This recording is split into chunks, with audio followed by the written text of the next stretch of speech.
Isaiah chapter 58 and verse 1.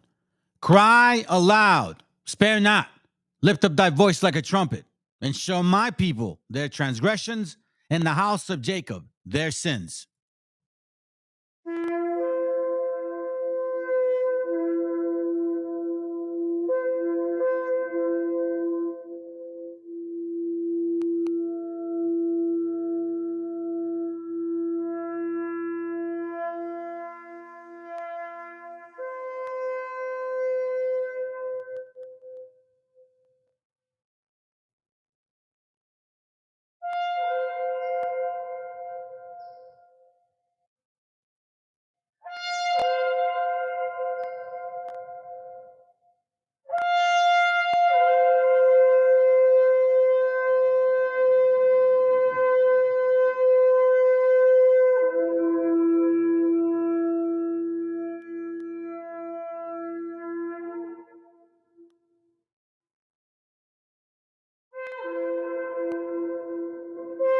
Copyright disclaimer. This content does not belong to Bible Chronicles or claim this intellectual property. The content provided today has and always will belong to the content owner. Bible Chronicles does not have any affiliation with the owner of this property. As mentioned, Bible Chronicles did not intend to make use of any material for the purpose of harvesting gain. However, Title 17 of United States copyright law states material in use can only be done when it's for theological or general educational purposes, and thus Bible Chronicles believes that this principal material falls under fair use, which honors protection under Section 107 of the same U.S. copyright law.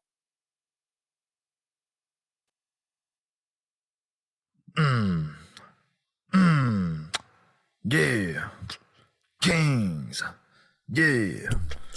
Coming straight out of the Nile. I'ma tell you about a great big liar. Yeah, but Egyptians was not white. Them college niggas ain't right. Built the pyramid. Look at them lips. Look at them hips. That booty so round. You know that girl be brown. So you mean that we was like, whoa? We was kings and shit. Boy, you know that it is true. We was kings and shit. Nigga, what you gonna do? Ramses was black. Tutankhamun was black. Y'all know Cleo was black. Who made it into space? Nigga, that was the black race. You're welcome. They're covering it up in the books. Bunch of cracker-ass crooks. Tell it again. You can even go out of Egypt, find out who the real chosen people. Mozart, Beethoven, King George, Vikings. They was all black. We was kings and shit. Boy, you know that it is true. We was kings and shit. Nigga, what you gonna do? So what you saying is like, but what you all is talking about is, do you mean that we was like, what? Her ancestors, blood ran through us, the whole and battle, oppressing all yours. Just remember this one little thing. We was kings and shit. Boy, you know that it is true. We was kings and shit. Nigga, what you gonna do?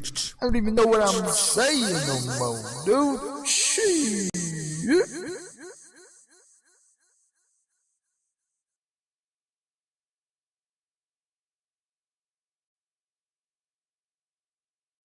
El autor viene a decirnos con mucha firmeza y gran convencimiento lo mismo que nos decía en el siglo XVIII el barón de Holbach, ¿no? Un filósofo francés de origen alemán.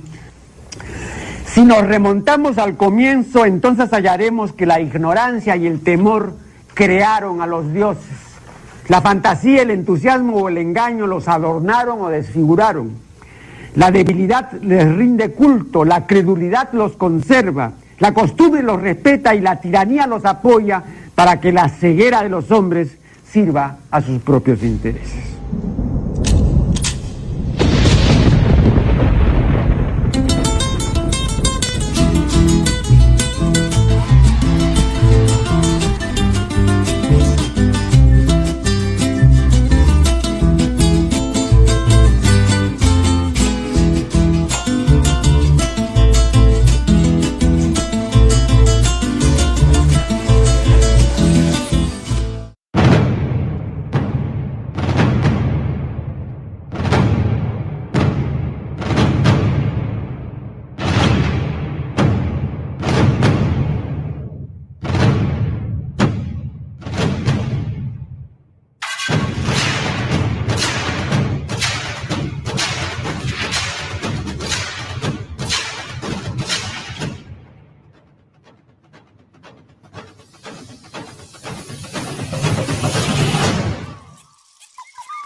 Ay, bueno.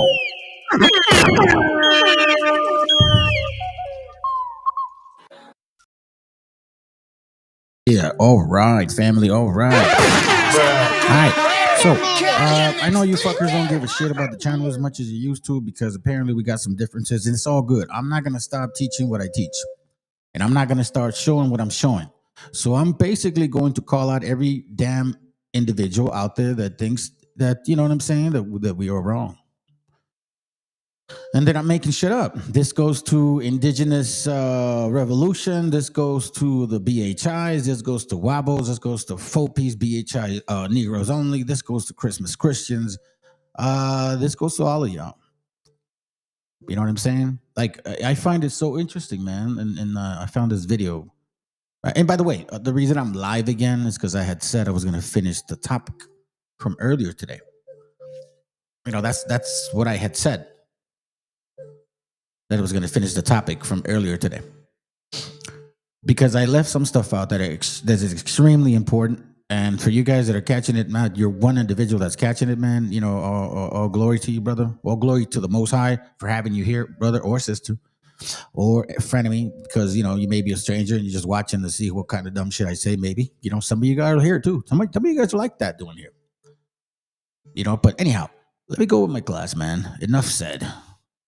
Because I think I've collected some videos that I left out, and I appreciate this because it reminds us of like the greatness, you know. And again, thank you for being here late night with MESHIACHA Chronicles, aka Joshua, aka the Canaanite Slayer, aka still undefeated.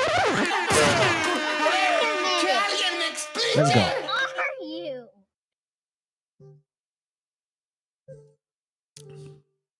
And I mean, I hear about some lifestyles, but you know what? She has a good point. She makes excellent points. So you know what I'm saying? I'm gonna make sure that you know, we give her credit. Appreciate you, sis. Let's go. Here,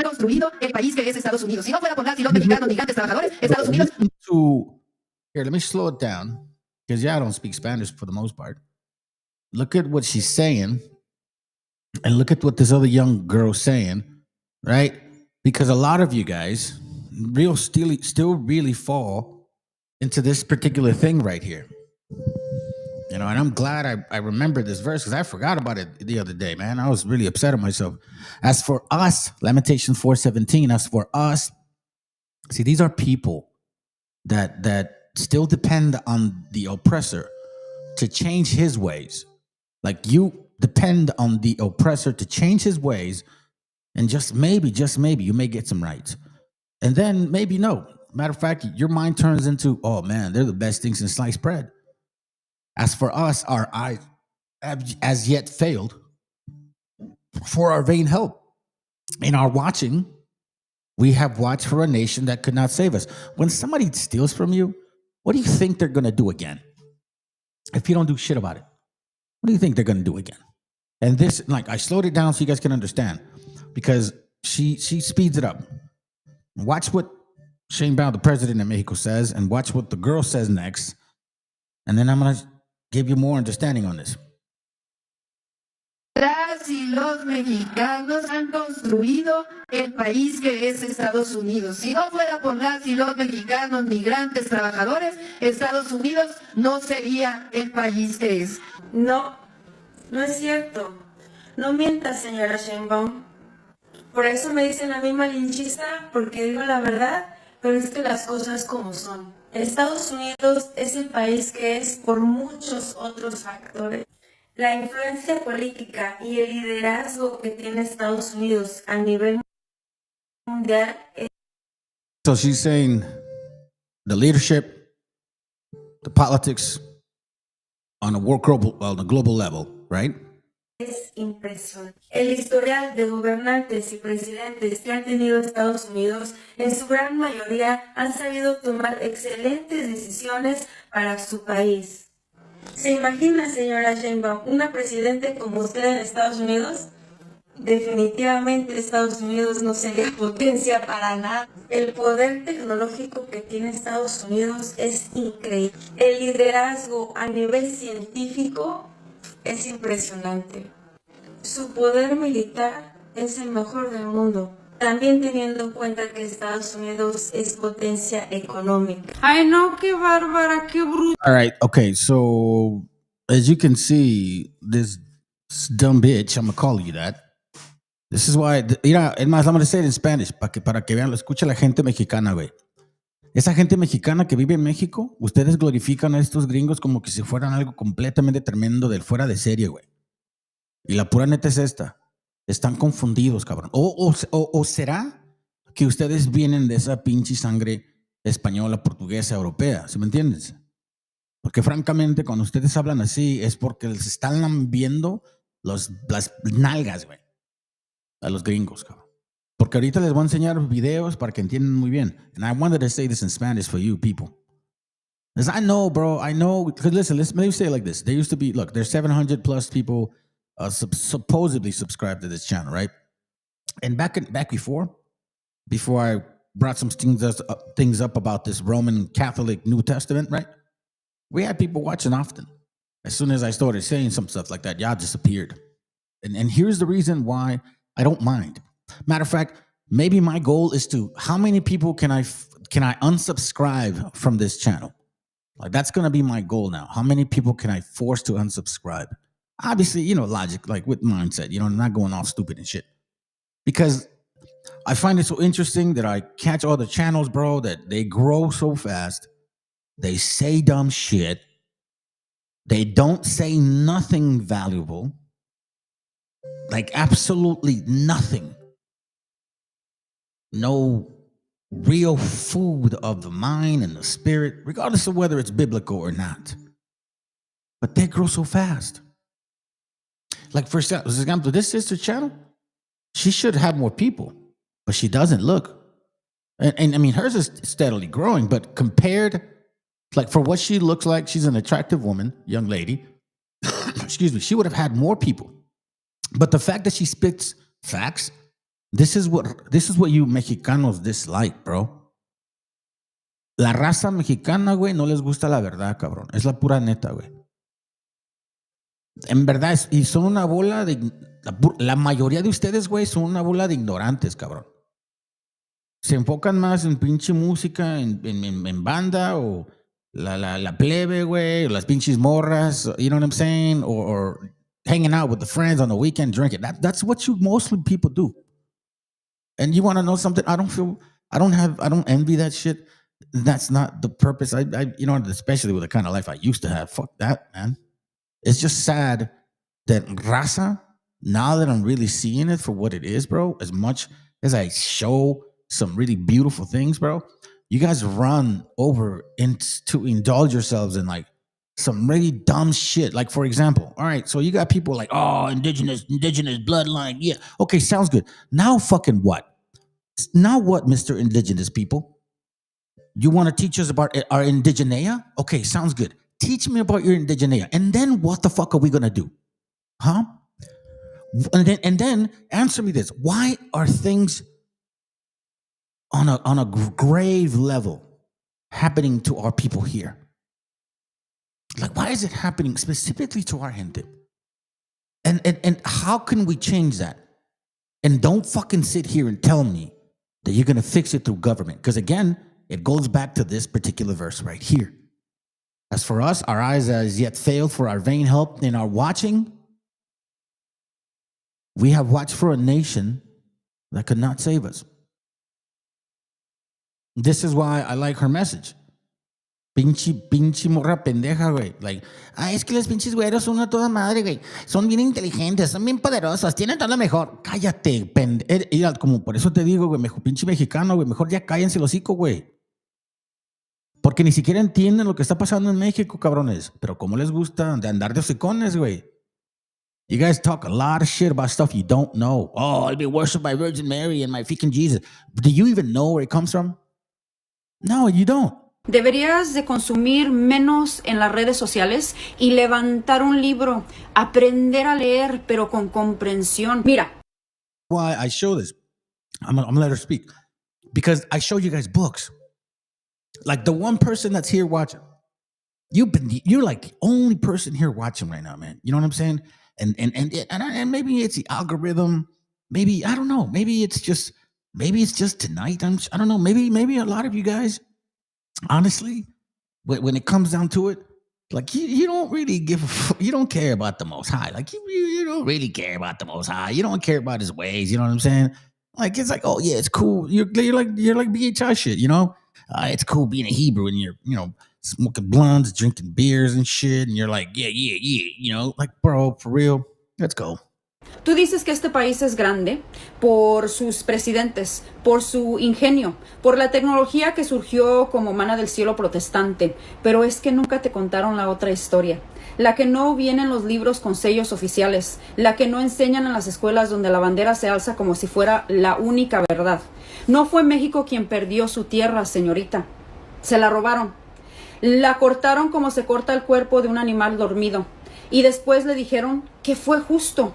Fue en 1848 cuando firmaron el Tratado de Guadalupe Hidalgo, con la mano temblorosa y sonrisa falsa, prometiendo a los mexicanos que ese territorio, California, Texas, Arizona, Nuevo México y más, que podrían conservar su lengua, su religión, su propiedad, su dignidad. Y apenas un año después, en 1849, cuando escribieron la Constitución de California, los excluyeron del voto, del poder, de la palabra. Le robaron el derecho a ser como quien arranca una planta de raíz y luego le dice que nunca estuvo ahí.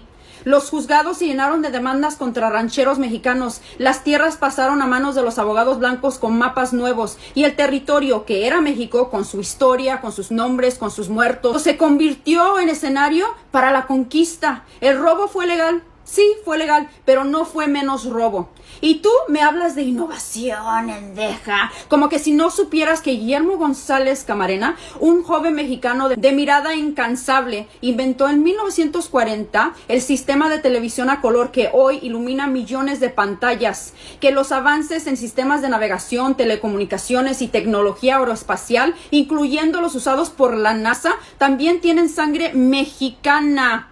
Desde Rodolfo Neri Vela, el primer astronauta mexicano, hasta Luis Enrique Velasco y Carlos Noriega, ingenieros y científicos mexicanos cuyos aportes al diseño de software, estructuras y simulación orbital han sido fundamentales, aunque sus nombres no crucen las atmósferas del reconocimiento, señorita.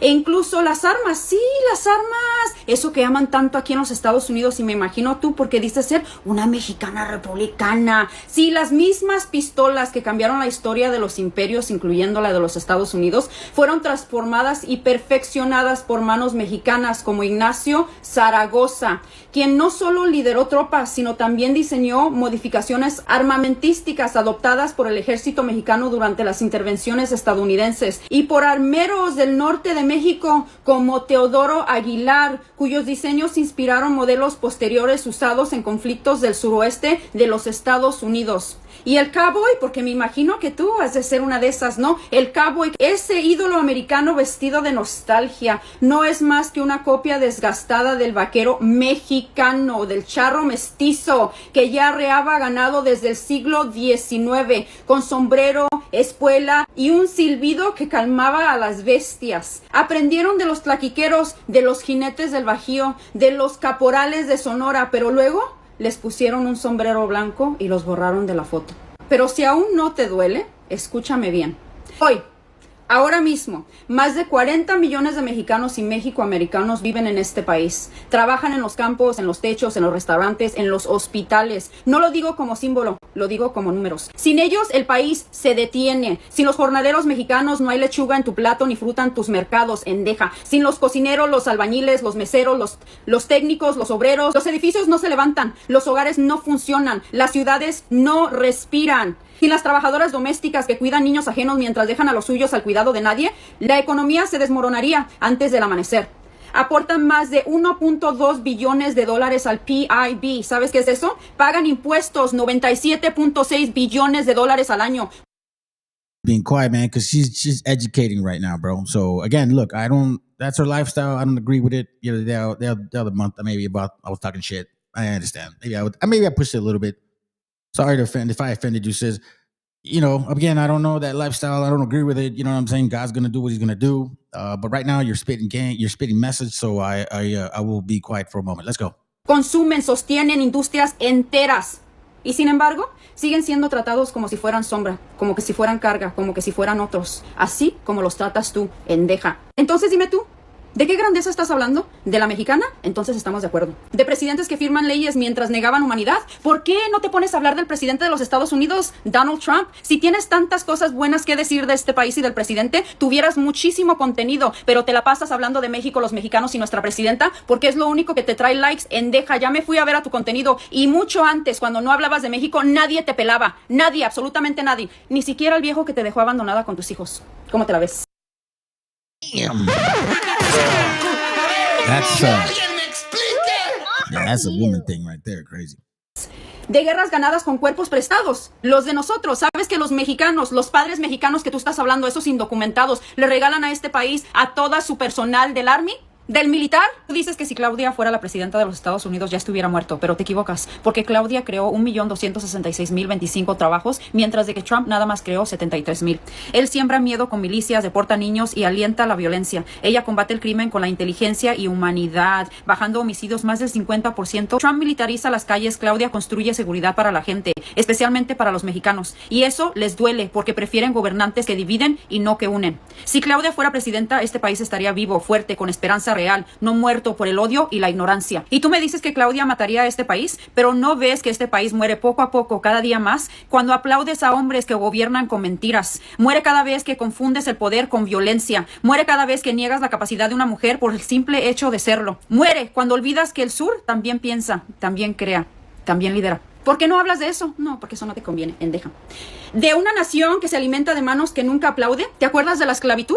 ¿Te acuerdas del genocidio de los nativos y de los indígenas? ¿Te acuerdas? ¿No te acuerdas? ¿O qué tal la esclavitud moderna, de la cual tú eres parte, pero no te has dado cuenta porque estás bien pendeja? No, Estados Unidos no es lo que es gracias a sus presidentes. Es lo que es gracias a los que vinieron a construir sin permiso, a sembrar sin tierra, a crear hijos en lenguas divididas. Gracias a los que fueron robados, deportados, explotados, silenciados. Y aún así, se quedaron. Se quedaron como raíces tercas bajo la casa que creían suya. Se quedaron como fantasmas con nombre. Se quedaron porque siempre estuvieron aquí. Y hoy, aunque los nieguen, aunque los ignoren, aunque los usen sin nombrarlos, este país camina sobre los hombros de los mexicanos. Y si un día decidieran parar, el país se caerá entero como un gigante hueco, como tu cabeza endeja. A todos ustedes que están interesados, eso yo lo escribí, pero She cut off and I told her que están interesados. She went after her, man. And you don't want to know something? I don't see why that's a problem. Because for her to go and glorify people that have done what she just read, you know, it takes a real idiot. I mean, se necesita ser un bien pendejo, güey, para estar adorando a los que te han cogido por muchos años. Ay, sí, es que son tan inteligentes. Les voy a enseñar algo, güey, para que vean. Para que vean muy bien de dónde viene esta gente, cabrón. Hey, thank you, brother, for sending me this, by the way. Appreciate you. Now, remember, keep in mind that I've been saying this for a while. I've been saying this for a while. I've been saying this for a while. This is Rome once again. And, you know, all this pedo stuff and, you know, secret grinder shit, you know, from these Republican white nationalists. They fucking hate LGBTQ people. You know what I mean? Like, they hate them. Get what I'm saying? I don't have hate towards them, fam. Like I said, I don't agree with that. Scripturally speaking, it doesn't go. But I can't imagine what it would be like to have to deal with a spirit that way, right? So I have some compassion. But in regards to just the ignorance of self, right? Like, this is who you guys are. Greco-Romans, you guys were pederasts, man. Like, you guys were the top-notch pederasts, bro. Like, this is not awkward stuff for you. This is what you do. And I can't, and again, this is going back to the lady's comments. They are so great. They're so fantastic. They're so fabulous. They're wonderful people, right? Okay. Thank you, bro.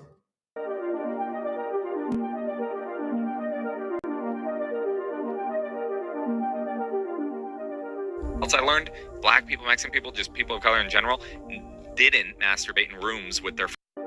Else I learned black people, Mexican people, just people of color in general, didn't masturbate in rooms with black people, Mexican people, just people of color in general, didn't masturbate in rooms with their friends when they were growing up. What? Isn't that fucking nuts? Yay! Right there. You hear this? I want you guys to pay attention. So here's a couple of Cracker Barrels, loving Cracker Barrel lovers, right? And he's saying that, I didn't know this, but people of color, or, you know, Mexicans and blacks, right? Predominant, because that's mostly in schools and stuff. He says this. He says, I didn't know that Mexicans and blacks, like, when they first learned to masturbate, jack off, like, they did it themselves. They did it by themselves. I'm like, what the fuck are you saying, bro? So watch why he says this. Black people, Mexican people, just people of color in general, didn't masturbate in rooms with their friends when they were growing up. What? Isn't that fucking nuts? Yay! Yeah, exactly. You're just jacking off alone? Yeah. How do you learn? You grow up playing sports. They tend to not play with the ass slaps. That tends to be a white man thing, grabbing the nuts. You grow up playing sports. They tend to not play with the ass slaps. Learn. You grow up playing sports. They tend to not play with the ass slaps. That tends to be a white man thing, grabbing the nuts, finger up the ass. They do that when it's nuts, finger up the ass, finger up the ass, finger up the ass. They do that when it's time to do it. So do you think when Dominicans finally make it to like the major leagues, they just have to get used to it? Like, why is this old Italian guy smacking my ass? It was a single. Relax. Yeah, we called it Ookie Cookie. It was. Oh, now, again, we're going back to what this lady put these people on a pedestal. She literally said, like, yo, they're on a pedestal. They're the best things in sliced bread. Right? Estaba diciendo, güey, que pinches gringos son lo mejor. Buen política, buen militar, you know, all that shit. Okay. Here we go. It was just a lighthearted drinking game we used to play in college. Harmless, really. Some people called it wet biscuit, but our group preferred to call it Ookie Cookie. Anyways, you just get the bros together. You stand in a group in a circle around a bar stool, and you put a cookie on top, like sugar cookie, M&M cookie. Doesn't really matter, just as long as there's adequate surface area. When the leader screams go, everyone pulls it. This is the funny part. Everyone pulls out their unit and starts feverishly self-stimulating with the goal to not be the last one that finishes on the cookie, because the last person to finish is then obligated to eat the cookie in its entirety. You know, having said that out loud, all these years later, it almost sounds a little gay.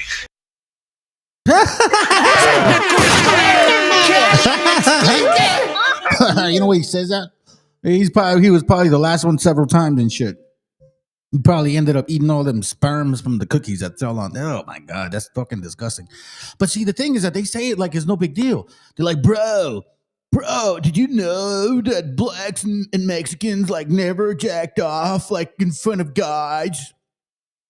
No, bro, you know, like us white guys, we jack off in front of us. Like, we learn to jack off by watching each other. That's basically what he's saying. That predominantly white boys, white nationalists, right? Like, this is how they learn to masturbate. This is what he's saying. I'm not saying that. This fucking what this guy is saying right now. Else I learned black people, Mexican people, just people of color in general, didn't masturbate in rooms with their friends when they were growing up. What? Isn't that fucking nuts? Yay! Weirder for him is that he says gay. I'm like, what? Bro, it's more gay looking at another dude's penis. It's more gay watching him and you ejaculate at the same fucking time. What are you talking about? I think maybe they just don't realize that they are, again, Greco-Roman. That's a pederast thing, bro. And this is who they are. Like the brother said, Alex Jones admitted, y'all are Romans, bro. Exactly. You're just jacking off alone? Yeah. How do you learn? You grow up playing sports? They tend to not play with the ass slaps. That tends to be a white man thing. Grabbing the nuts, finger up the ass. They do that when it's time to do it. So do you think when Dominicans finally make it to like the major leagues, they just have to get used to it? Like, why is this old Italian guy smacking my ass?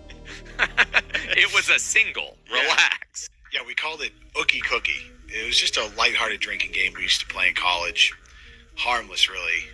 Some people called it Wet Biscuit, but our group preferred to call it Ookie Cookie. Anyways, you just get the bros together. You stand in a group in a... Here we go, the bros. The bros. So whenever you see a right winger talk about the bros, like Proud Boys, the bros, yeah, they did. Yeah, that's...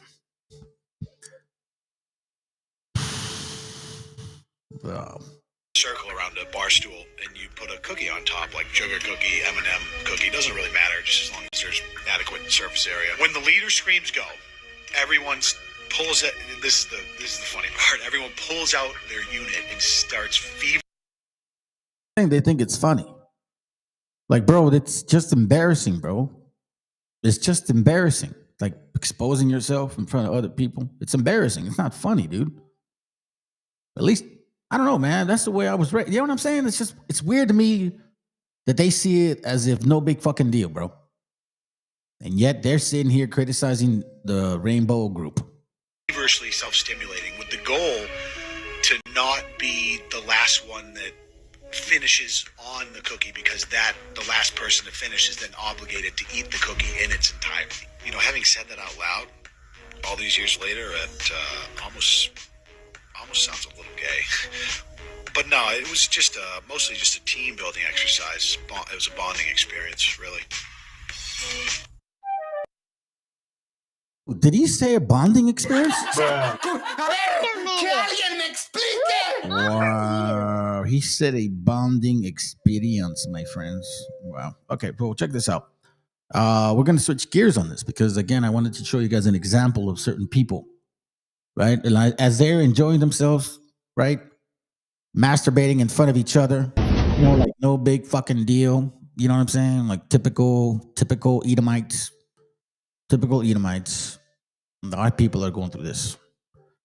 But I got something nice to show you guys. Just handcuff him. Don't look. Just handcuff him.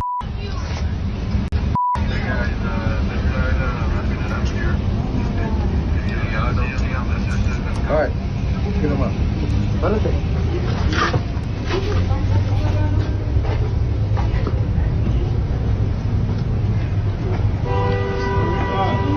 Make sure everybody lets everybody know immigration is here in Charlotte.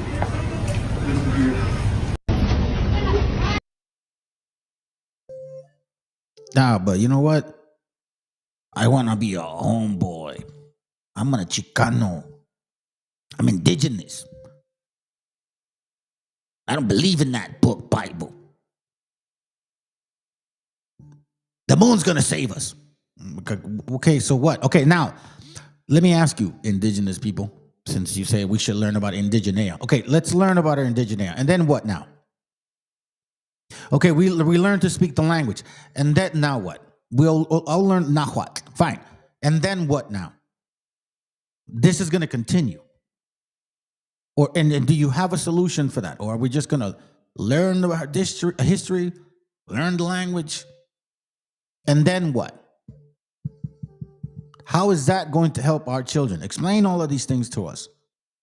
Like explain those, like for example, let's say I'm learning our history, I'm learning Nahuatl, right? And at the same time, my children are watching this. What do I say?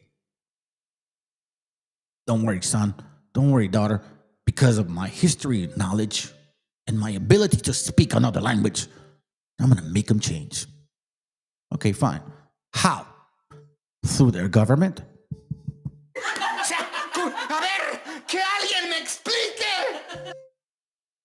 Because you know what? Whether you guys, well, first of all, you disagree, fine. Fine. You disagree. Then debunk the shit that I bring out.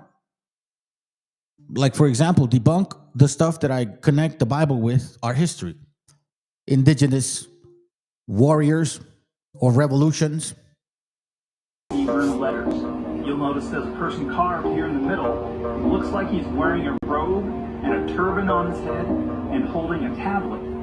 The letters above his head say Moshe, which means Moses. As you can see, the inscription of the Ten Commandments is all over the front, sides, and back of the stone. After the stone was discovered, when word got out about it, many people automatically dismissed it as fake because they didn't think it was possible for an ancient Hebrew artifact to be found in a North American burial mound that was a couple thousand years old. And they weren't aware that block Hebrew was a genuine written form of ancient Hebrew. They thought it was made up. Now, if you notice behind the Decalogue stone, you have the case and the lid, which the stone was found in. And as I mentioned before, David Wyatt had witnesses with him. They dug up thousands of wagon loads of dirt and stone, and at the very bottom and center of the burial mound, they found a wood coffin. When they opened it up, there was a skeleton inside that soon crumbled to dust, as ancient skeletons often do when they're exposed to air. There was a stone found with the skeleton, and when they picked it up, they could hear rattling inside of it when they shook it. And it turns out, the stone was a stone case. So, let's say, yeah, well, that's been debunked. Sounds good. Let's say it was debunked. Okay. Time to show you guys some material here. Let me close this up. I have this book called here. I never showed this to you guys, so let me show it to you now.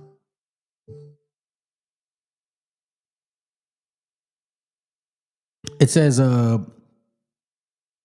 information respecting historical conditions and hold on, is this it? I don't think it is. Oh yeah, that's right, my bad. All right, so it says information respecting the history, conditions, and prospects of the Indian tribes of the United States. All right, collected and prepared. I want to bring your attention to a few pages, family. I'll take you to page 32.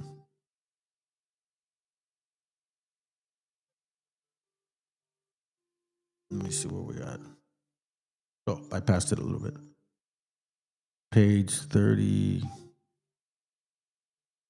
Hurry up, bro. What's going on there? Oh, what? How come I can't get to it? Hold on a second, family. Let me try to get to it.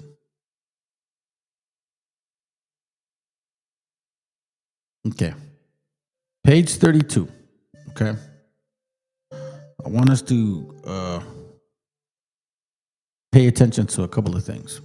It's going to mention some examples of mental types of the Indian race, manners and customs. It includes Mongolic, conclusions of an early Anglo-Saxon. So as you can see, these people are, in a sense, infiltrating into creating what you can say a division by infiltration. Do you get what I mean? So you got to take also what kind of information you're reading, and you have to make sure that you have read things previously so then you don't get confused by these things.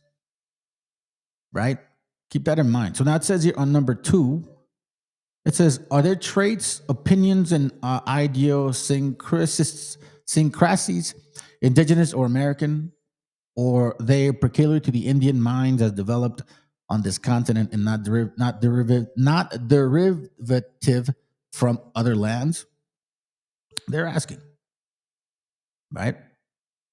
So this is a book regarding the questions about our people. On the bottom it says, nothing is more notorious than the former prevalence of this worship among the Peruvian and the Mexican tribes. So what is he talking about? Let's go up. It says here that idolatrous practice had its origin in Persia, Mesopotamia, and Chaldea. They're talking about the sun worship, so they say. Whence it spread east and west, nearly the world over. The worship of the sun and moon is mentioned by Job, and it was prevalent idolatry of the land of the Uz or Ur. It is also seen that his form of idolatry was charged among the sins of the Jews in the days of Ezekiel, as having been introduced secretly in the temple worship of Jerusalem. Ezekiel 8:16. That's when he walks in the temple and he's like, "Hey, I see these people worshiping the sun towards the east, right?" Oblations and public thanksgivings were decreed at Rome to the sun. We read stuff like that before. Fire was deemed by the followers of Zoroaster as a symbol of deity. That philosopher admitted no other visible object of worship, right? So they basically worshiped the fire. It was alone to the supreme emblem of the divine intelligence. Now, nothing is more notorious than the former prevalence of this worship among the Peruvian and Mexican tribes, where, however, it was mixed with the practice of human sacrifice in the grossest riots. The Aztecs made offerings to the sun upon the highest Teocalli. Now, remember, keep in mind that we've shared, and I've showed you guys history about our people here, right? So take this as a grain of salt, but I want to remind you, this is the question here. Why mention us among them? Do you understand what I'm trying to say? They're trying to say that these people have the same practices as these people, regardless of whether they're lying or not. Why the comparable? You have to ask you when you're reading, fam, when you guys are reading, you have to think about those within its context, right? Like read its context, and at the same time, why are they comparing them? Why are they comparing Persians to us? Or Persians or Mesopotamians to Peruvians, or Peruvians and Mexicans to Chaldeans. Now, keep this in mind, fam. This doesn't, just because, my DNA is this and these two right here. That's not why I'm interested in this. I became interested in this spiritually way before I even did any tests like that. Before you guys start assuming that's where it all started. Not at all. First, it was the understanding, the awakening. And then that shit was on the fucking icing on the cake. However, it was mixed with the practice of human sacrifice and grossest rites. The Aztecs made offerings to the sun upon the highest Teocalli and sung hymns to it. Now, we understand and we know that the people that came here the people that came here wrote about supposedly we were worshiping like every other thing and sacrificing different gods, which is definitely not true. We understand that now.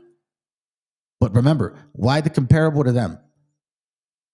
Why? And remember, keep in mind that when Columbus came, right, he spoke, they brought an interpreter because we either spoke Hebrew or Aramaic, right?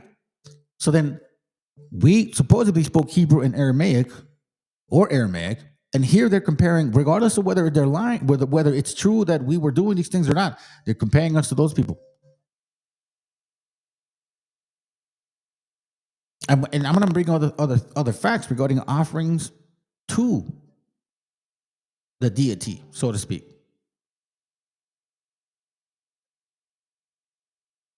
Let me see on page. Where are you at? Let me go back down to.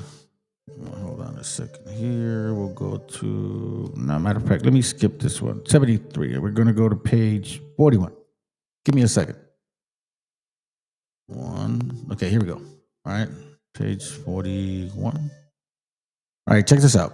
Mental type of the Indian race. Okay, we're going to read on the bottom. Right here. 27. Okay. Matter of fact, we'll read up here. It says here, an Algonquin, on a certain occasion, was passing at dusk through an extensive Indian burial where his Ogitezin Igua, I believe, lay. So he's, that's what he said. Believing that the dual soul abides with the body. His fancy pictured to him two of the Batras sitting between the graves.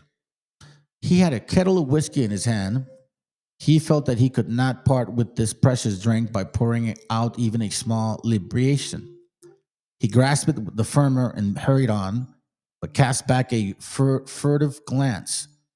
One of the spirits was on his track. He hurried on, but he was ghostly pursuer gain on. So he's like supposedly dealing with the spirit chasing him, okay?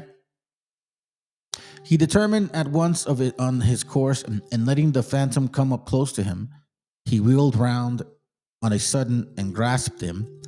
He looked, and lo, he held him in his arms, not his pursuer or ghostly patra, but a tall bunch of bush rushes. All right, now the spirit was vanished and transformed himself into a plant in an instant. Such are the notions of the Algonquin, and so far as known to the North American Indian generally. So check this out. Watch this. In section 27. And I had to read up a little bit so you guys can understand the way that we conduct ourselves. Like we believe in spirit stuff. You know what I'm saying? Like our native brother he was very like he felt like something was chasing him, right? So he just kept going and going, and finally he turned around. He felt brave enough and turned around, and what was chasing him was like a rush or something, like a brush or something, a bunch of brushes, right? So now check this out.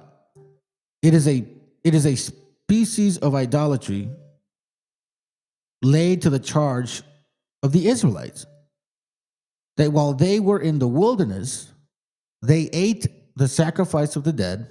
Psalms, I believe 49, the CV1, no, Psalms 41, I think 28. There is hardly a form of Eastern idolatry herein allude to, into which the Israelites had not, at one time or another, fallen. But the most common, widespread, and often reoccurring rite was that of a burning incense on a high place to imaginary beings, right, like the burning bush, or the devil, under the elusive idea of their being gods, the very trait which is so striking in all of the Indian tribes. So it's like now all of a sudden they compare us to the Israelites. Again, for good or bad reasons, why are they comparing us to people over there? And this is the questions that I'm trying to place in you guys as well, fam, because it all started with me questioning, really, am I really those people? Like Brother Job, you said something really important. If you're listening, if you catch this later, but you said something important at the end of the live, the one earlier today, because I remember I said I was going to finish the class, and I'm going to stay up a little bit late anyway, so I figured I'll hang out with y'all for a bit. And I wanted to bring this out anyways. So you said, Job, you know what? I'm glad that those people brought this information out, man, because probably would have taken us longer to find out. You're probably right, Job. And again, that's why there's a class I did regarding the ravens, when the ravens feed you. Elijah was sent by the brook, sitting in a cave. God said, listen, don't trip on it, man. I'm going to send ravens to feed you. And there's a brook where you can drink water. So you got food and water ready to go. When it's time for you to leave, I'll tell you when. When the widow's ready, I'll tell you when to leave the cave. And that widow obviously happens to be Israel. Now check this out. It goes, and it says, the very trait which is so striking in all of our Indian tribes. Then it goes and continues. It says, if Hindustan or Industan, remember, they didn't use the H, fam. England or the British put the H. So it's if Hindustan can be regarded in truth as having contributed to our Indian stocks at all, it must have been at a very ancient epoch before the Vedas were written, for it is asserted that the present custom of the Hindus are corruptions of an elder system and are in many things new and traceable to those books. Now, it says the probability of a Shemitic origin for at least the northern stock revives with the investigation of the principles of their language. So now they're saying the northern tribes, right? But I mean, again, these guys are the ones studying the northern tribes, the ones that really didn't get affected by the Spaniards like that, right?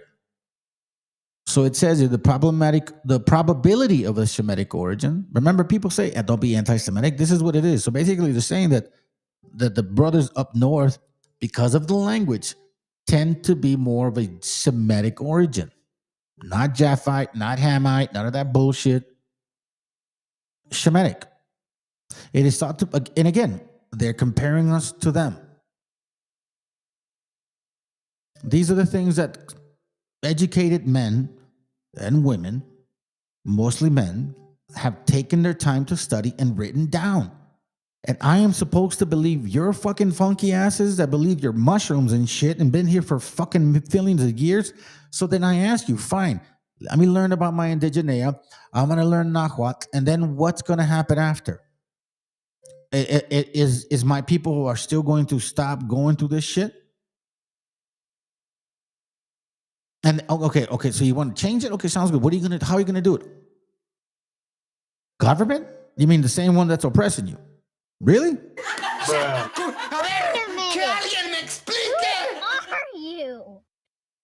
Okay. Sounds good. Sounds very good. Now check this out. It was early thought that the manner and customs of the tribes savored much of the Mongolic or Samoan type, right? It was taught earlier. Like it was thought, you know what I'm saying? They assumed that. The tribes of East Indies, who were in the mind's eyes of the early discoverers, embraced much of that generic type, both on their physical and moral character. Columbus himself thought so. So here we see that when these people came, they really saw a similarity between us and these people here. Now, if you've seen people from India, obviously they're darker in a sense, right? No, we don't really know. Like, I don't really know how dark I could get if I really had to live out in the like be out and about as much as, because it's so different nowadays, fam. We're mostly inside, you know. But if I had to be out, I don't know how. I mean, I could get pretty brown. You know what I mean? My brothers are a lot darker than me, and I could see my brother Chato, my oldest one, that yeah, you know, put him next to one of them when he gets dark and shit. Yeah, I could see that. When my brother did his DNA, some of that came out of there. Now, you guys, I already showed you guys mine, but again, how come there's voladores here? I'm sorry, voladores in Dakota, in the Dakota tribe, right? They had voladores. In Mexico, they had voladores. And in India, they have voladores. Like, why? How come? How is that? And now they're saying, like, hey, when Columbus came, he kind of thought it was you guys because, you know what I'm saying? That's what he saw. On the discovery of the race, as represented by the Caribs of the West Indies, in 1492, Columbus was so struck with the general resemblance of their physiological traits to those of the East Indians or Hindustanis that he at once called them Indianos. Wobbles. You know what he would have said? He would have said, hey, man, they look like West Africans. Shit. We was kings. No, man. Stop the bullshit. Stop the fucking cap. Your dumb videos are never going to achieve reality. You may win the propaganda game. You may win it. You know what I'm saying? But at the end of the day, man, somebody's right and somebody's wrong. And I know for a fucking fact that you bastards are wrong, because you know what? You can't even answer my questions when it comes to where's your diet? Where's the folklore? Matter of fact, since you guys were here before, how come you have no clue of what the fuck occurred when the Spaniards got here?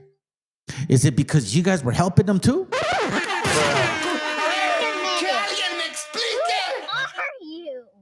Here we clearly see that similar resemblance. Now, I've showed you guys in class earlier, before, about the Ayaman tribe.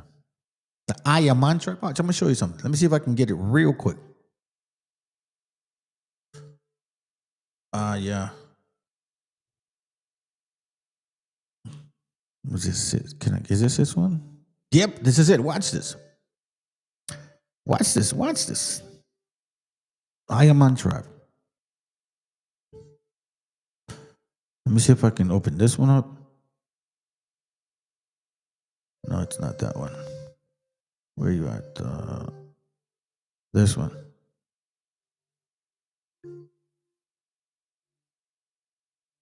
Watch this real quick. Let me show you. Damn, bro, you're taking a while. Oh, maybe the link's not working. Let me show you this one. Moody tribe. Watch what these brothers look like. You see them? Now, they don't look like no West Africans, so Wobble, shut the fuck up, okay? Don't even try to go there. See what I'm saying? Again, these are men of the field. You're out there in the sun. Do you understand what we're looking at here?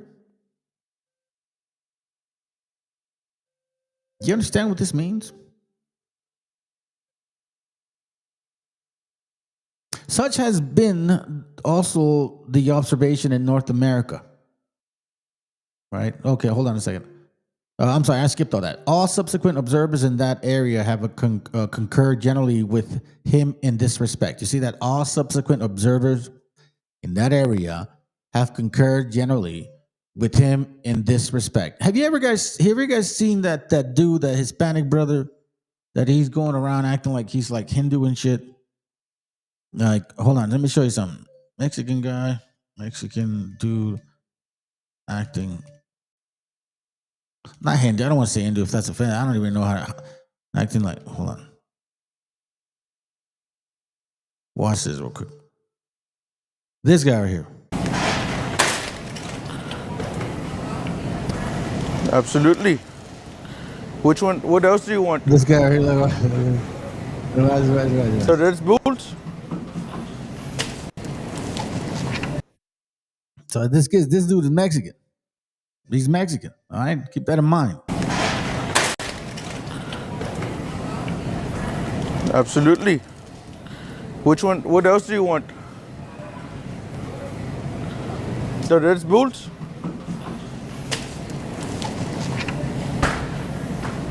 Yes. Oh, that's your shit. I'm sorry, motherfucker. Hey, motherfucker, I did not see it. Hey, what are you saying? What are you talking about? You speak Spanish? You speak Spanish? Tararum, parabum, pum, tum, timperum, pendejo. Yes. So he goes around acting like he's like watch this. It's funny, dude. Hello, how are you doing today? Good. What's your name? Ayaz. What's your Baljeet name? Pinchot. Yeah, I wanted to see, do you know what the Google gift cards are at? Gift cards are at? Yes. At the front checkout. By the way, do you want to take a trip to Hawaii, India, Pakistan? Do you want to go back, whatever? Or, I have we work for a call center and we're pretty much trying to see, see if you wanted to go to a trip, all you got to do is just go back in the counter, get $1, $150 gift card. Okay. Give it to me. Give me the code and then I'll take care of the rest. You Guy's totally Mexican, bro. You see what I'm saying, though? I know it's a little bit funny, man. I hope you guys can kind of handle my humor a little bit. But remember, you keep in mind what we're talking about here. Let's continue reading. Let's see. Okay, here we go. Sorry. All subsequent observers in that area have concurred generally with him in this respect.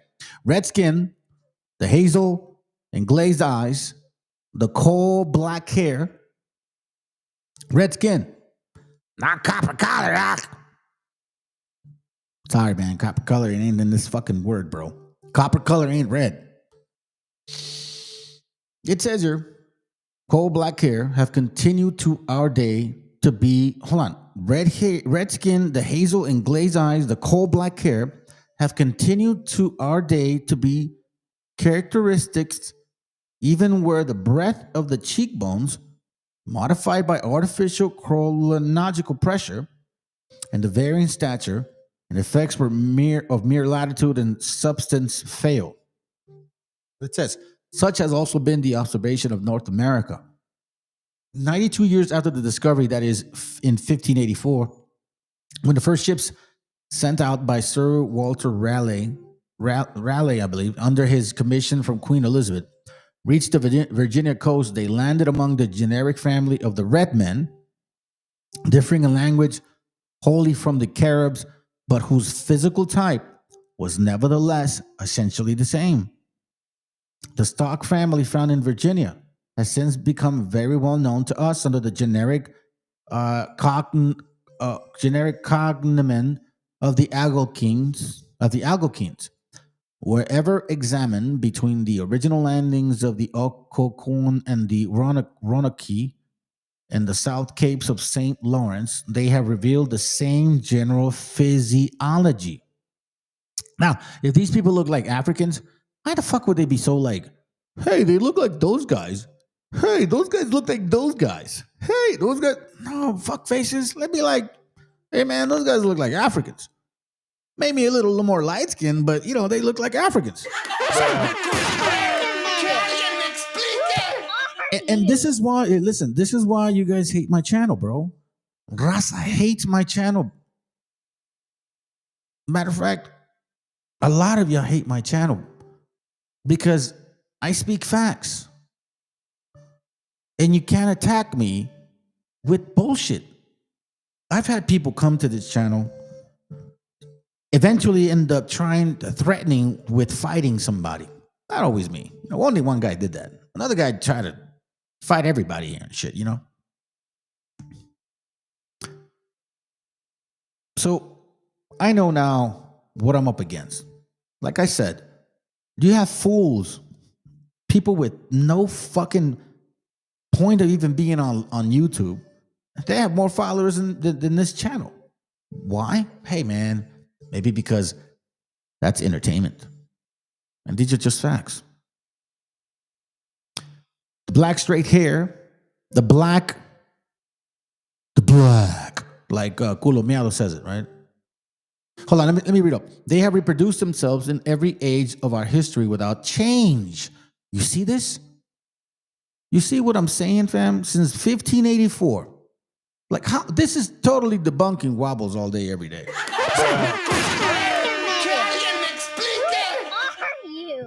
If anybody's out there debating these wobbles, bro, take this book and show it in their face. Show it to them. Show it to them. You see the Barjit. Listen, that's why I remember when I first was leaving IUIC, when I was first leaving that place, I remember saying to the brethren, because I was the first and probably the only one that has taught that we went from west to east, okay?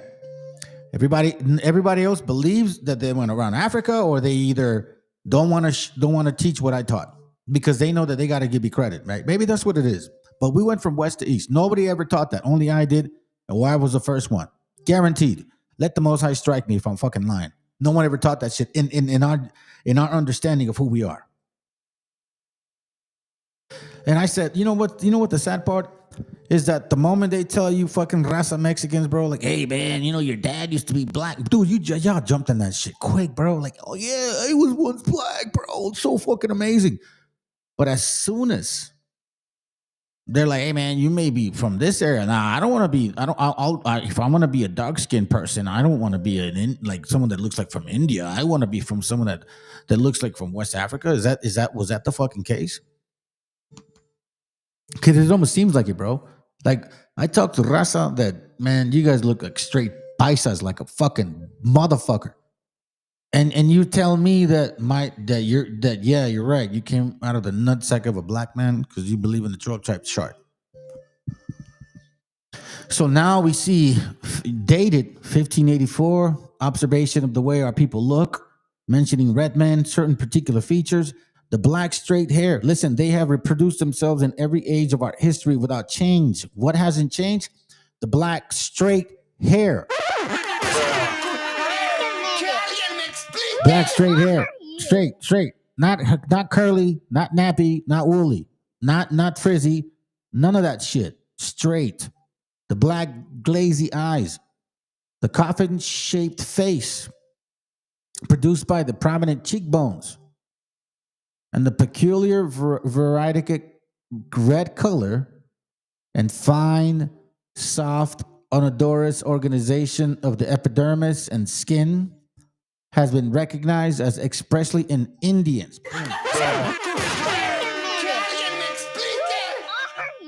If these were Africans,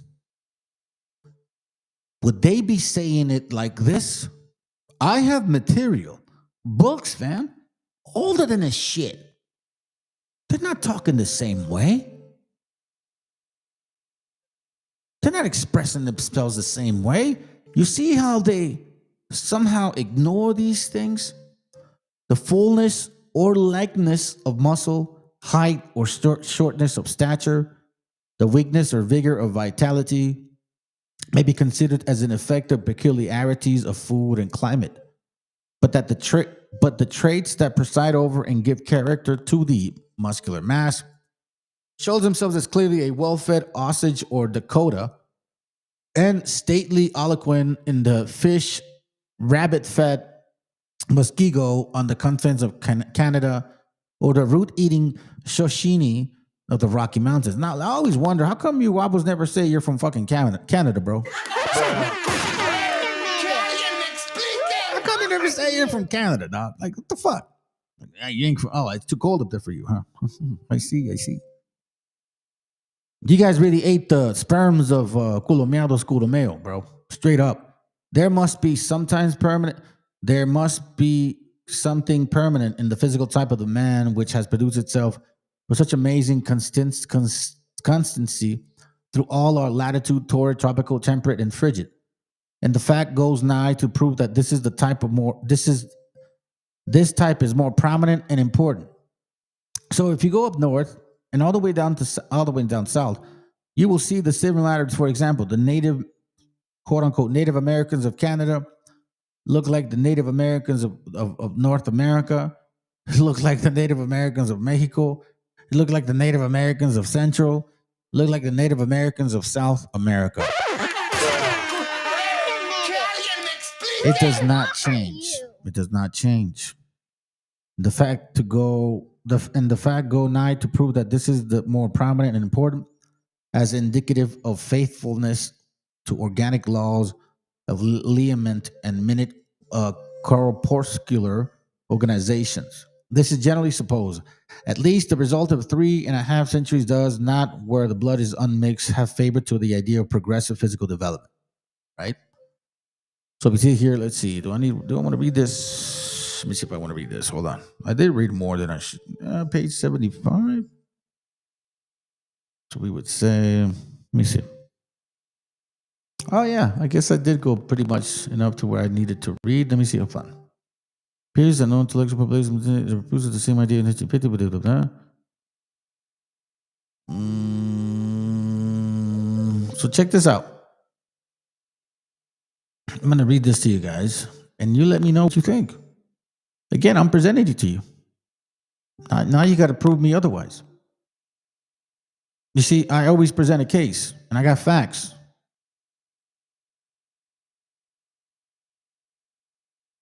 I got a fact. Hey, and you know what, sis? I appreciate that. They're going hard for Mexican history, but then what? What is exactly Mexican history? Revolutions after revolutions, the enslavement of our... Okay, so let's go back to Mexican history. The kidnapping of the people, the slaughter of our gente, the feeding of dogs, the feeding of us to dogs, the massive death of smallpox, the corruption, the stealing of lands, the continuousness of those things, the loss of knowledge, the loss of language, the loss of ability to read. I've showed you guys histories of all these things. The constant revolution of fighting for your freedom. That's the history of Mexico. I've never not taught that.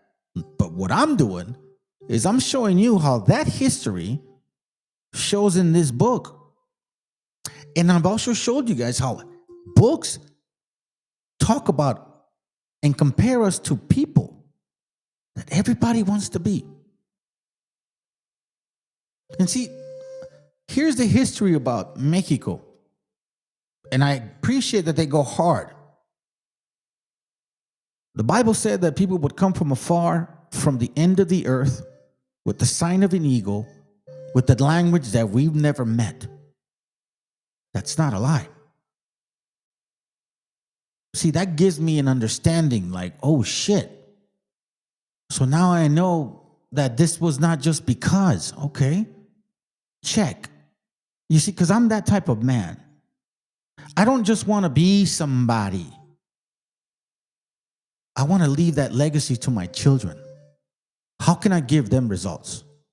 What answers do I have as I get older that I can answer for them? Because that's what it's about. I can sit here and be like, yeah, we're going hard on the Mexicans. Yeah, look at that. Okay, sounds good. So then why the fuck is this shit still happening then? Why is it that they're attacking us? Like, what did we do to them? Like, from sincere shit. Okay, fine. They're here. I get it.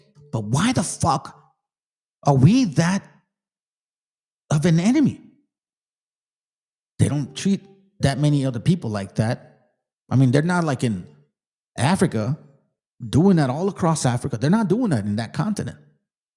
And by the way, when I say it is a continent, that's not a country, fam. Africa's a continent. Don't fucking be dumb now. So then, let me continue reading. The ancient Persians had a calendar consisting of 12 moons of 30 days each, giving them a year of 360 days. They had a cycle of 120 years and allowed the fragmentary hours of each year to be heaped up before them till the close of the cycle. When they added the accumulative days to square their chronology, they believed, like the Hebrews and the Oriental nations, that the sun passed every day around the earth. Hold on, let me see this. Did I miss something? Let me read it real quick. Okay, here we go. Hold on, let me see. Hold on, page 75. Okay, now let me go to page 291. 261. 261. Hold on, let me go through here real quick. And again, I like to show you guys different books supporting documents, I guess you could say, to prove my point.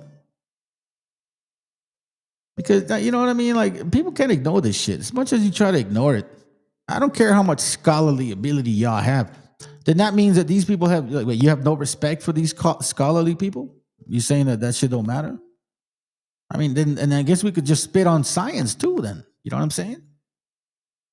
Because science is all theoretical. Look it up. Science is basically a theory of things. I would give you guys a definition right now, but I'm trying to get to this page. Give me a second. Come on, bro. Don't do this to me, my friend. Don't do this to me. I'll deal with it later. Okay, 261. Here we go. 261, and we're going to go to this section here. Here it goes. Check this out. In regards to the manners, customs, habits, and of the wild tribes of the Western Territory, a true and more correct type than any I have ever seen may be found in the ancient history of the Jews or Israelites after the liberation from Egyptian bondage. What? Once again, comparable. Once again, the quote-unquote medicine lodge of the Indian may be compared to the place of worship or tabernacle of the Jews, and the sacrifices, offerings, purifications, oblations, and anointings may be all found amongst and practiced by these people. So, here, let me remind you of this, okay? Hold on.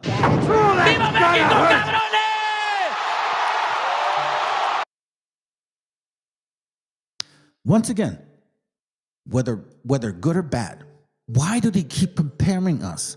And why is it that there's similarities between us and those people? Are we just going to ignore it? Because you want to be indigenous? Because, because somebody told you? Fine, let's be indigenous. That's good. I'll learn Nahuatl. Fine. And then what?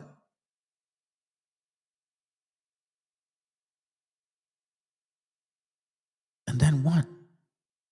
We're going to base it on government? Which one? Mexican government? The same Mexican government that's a fucking Catholic government? Sure. In regards to the manners, customs, habits, and of the wild tribes of the Western Territory, that's us, a true and more correct type than any I have ever seen, may be found in the ancient history of the Jews or the Israelites after the liberation from Egyptian bondage. The medicine lodge of the Indian may be compared to the place of worship or tabernacle of the Jews and the sacrifices. You guys know that. You guys read that stuff in the history as well, excluding Bible stuff. You guys knew that we did sacrifices and offerings and purifications, ambulations and anointings. You guys already knew that. But you never knew that it was in the Bible. And you never knew that the Israelites did the same shit. And now all of a sudden, oh, no. We're indigenous, bro. In the Bible, the Israelites were given corn. God gave corn to the Israelites. That was their food.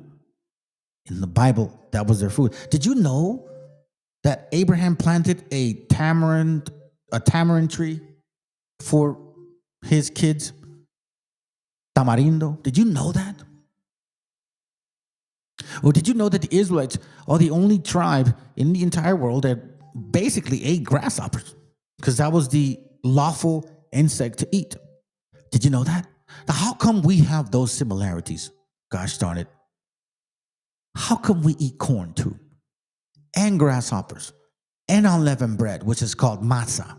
And matzah sounds Hebrew. Hello? Well, Jewish. The sacrifices, offerings, purifications, oblations, and anointings may be all found amongst and practiced by those people. The custom of the Indian women at certain periods after childbearing are almost those of the Jewish women. Why is that? Check it.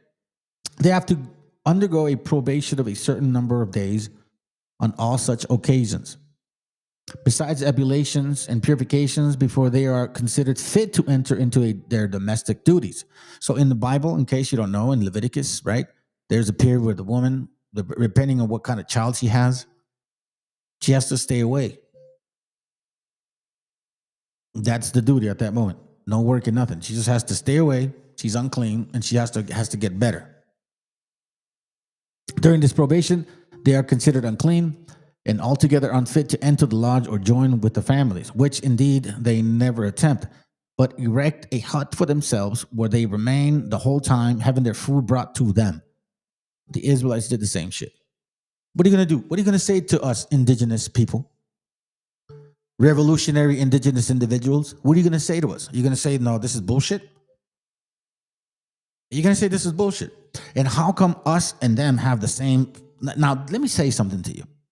There's no fucking way in the world that we could have the same custom as those people and have no relation to them.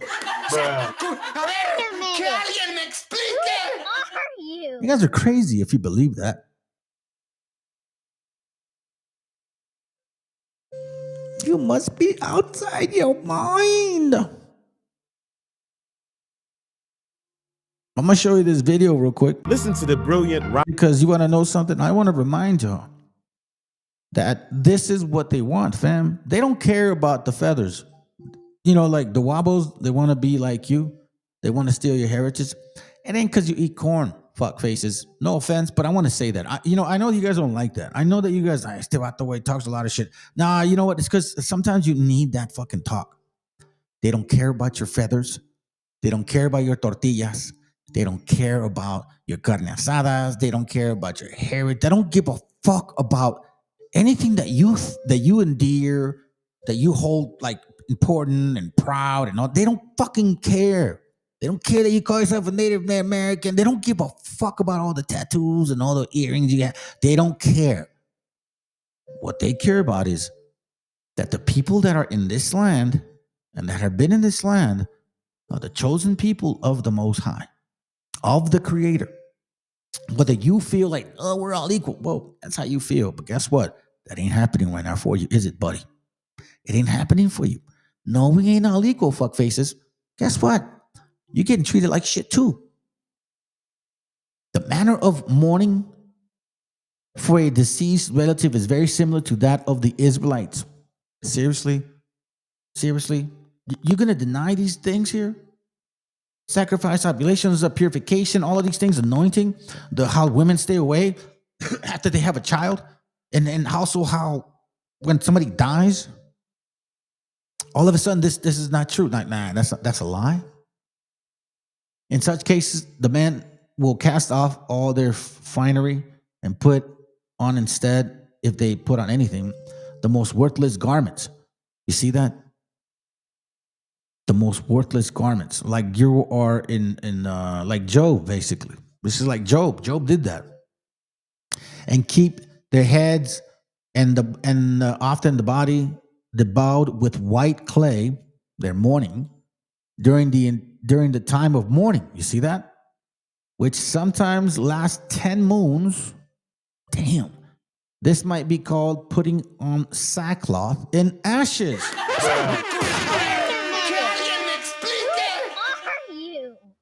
You see, they don't care about your raza, your carnalismo. That's why they want to be like us. Oh, they want to be like us because, we built the pyramids. And no, man, they don't care. They care about what the books are saying of the people here. They're not telling you that. And that's, again, sociopaths. They're manipulating, deceitful, aggressive, and lack of empathy. Those are sociopaths. And these sociopaths will also try to steal your heritage. But at the same time, not tell you the truth because, once again, they manipulate and are deceptive. See, the women, on the other hand, cut off their hair and otherwise disfigure their persons by cutting with a flint or sharp stone in their sharp stone their face, arms, or legs in such a way as to let a great deal of blood flow in the operation, which is never washed off until they cease to mourn. Okay, that's pretty nuts. In the case of death, if the disease happens to be a distinguished man, they will kill for his use 2 or 3 of his favorite horses and inter with his arms, pipes, and tobacco with many articles which has known to have fancied men alive. Let's see what else. Hold on. Let me see if I can. I don't want to skip anything. Hold on. Just want to get to the good parts. You guys can always get this book and read it. You know what I'm saying? You don't need me to read the entire thing. Hold on. Let me see something.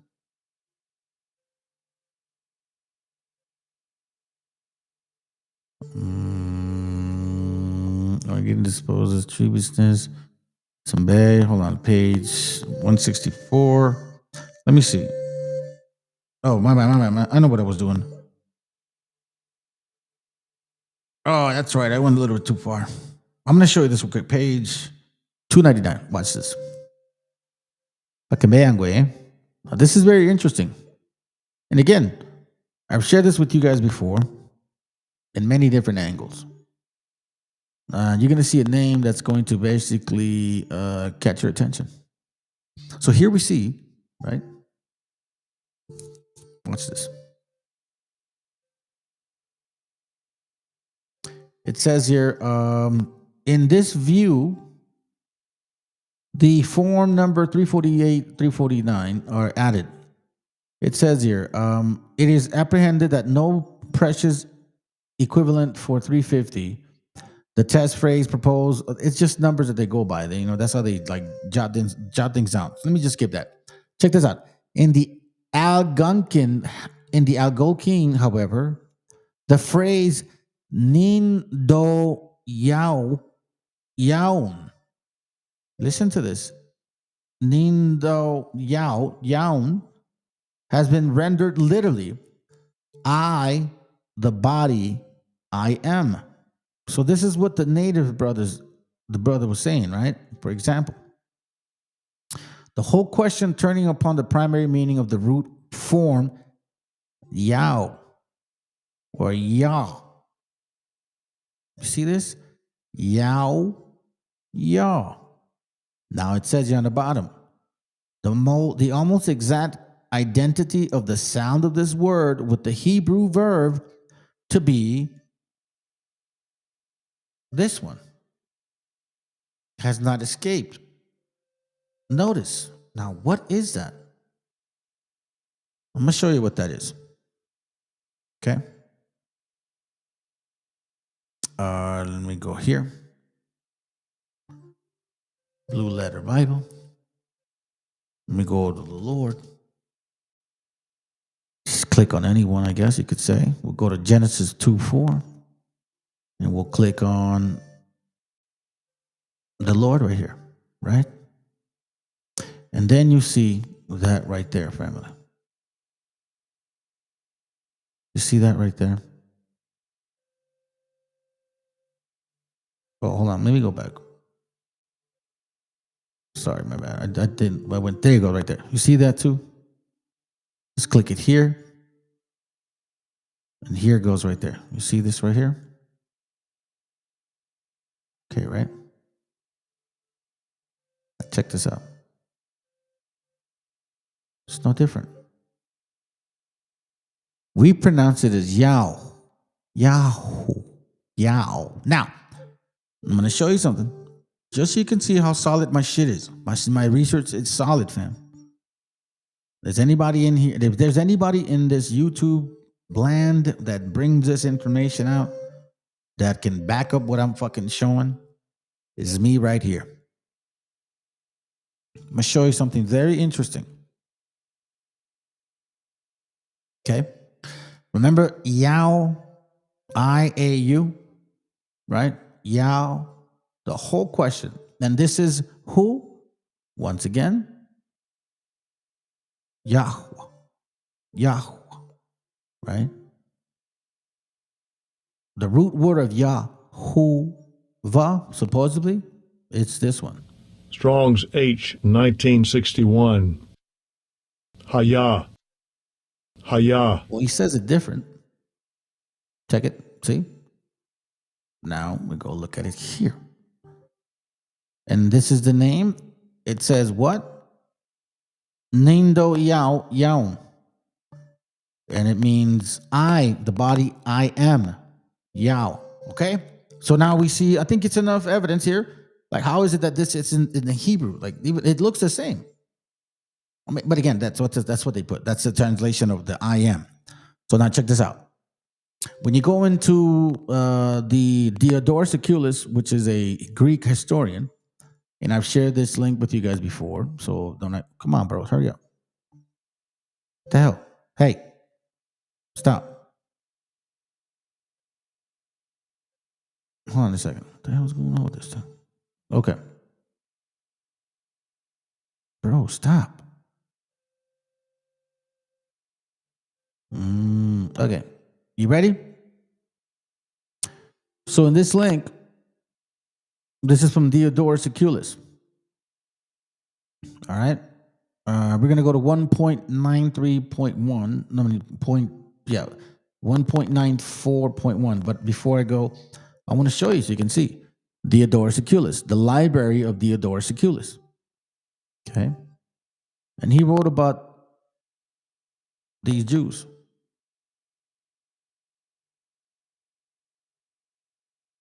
And let me just find it. Let me see if I can get there. Hurry up. Okay, here we go. You see this right here? So he's talking about we must speak also 9.914. We must speak also of the lawgivers who has arisen in Egypt, yada, yada, yada.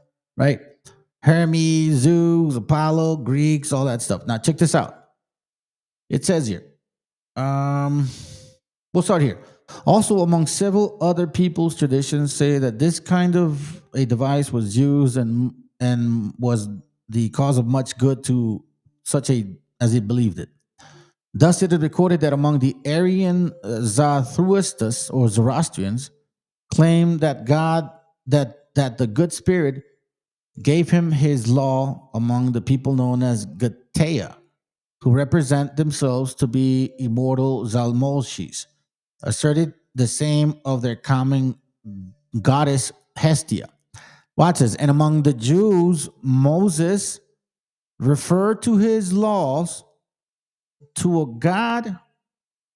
Oh my God. Oh, come on, bro. For real, man. It's fucking stupid shit. Sorry, fam. To a God, let me read it again.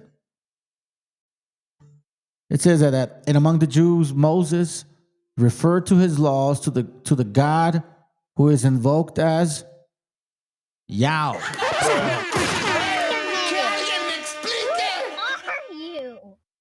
Yao.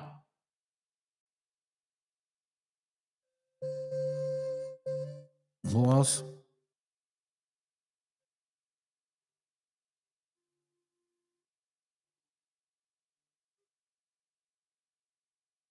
Can't make this shit up, man.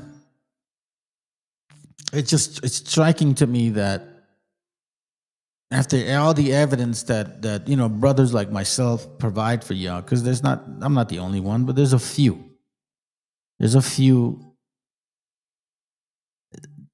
It's like it don't matter to you guys, man.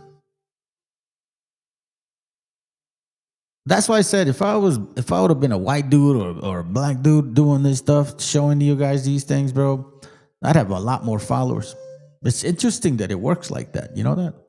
So let me play you this video, man, because apparently y'all don't understand. They've been at this for quite some time, and you need to start waking the fuck up because the enemy don't sleep. Neither should you.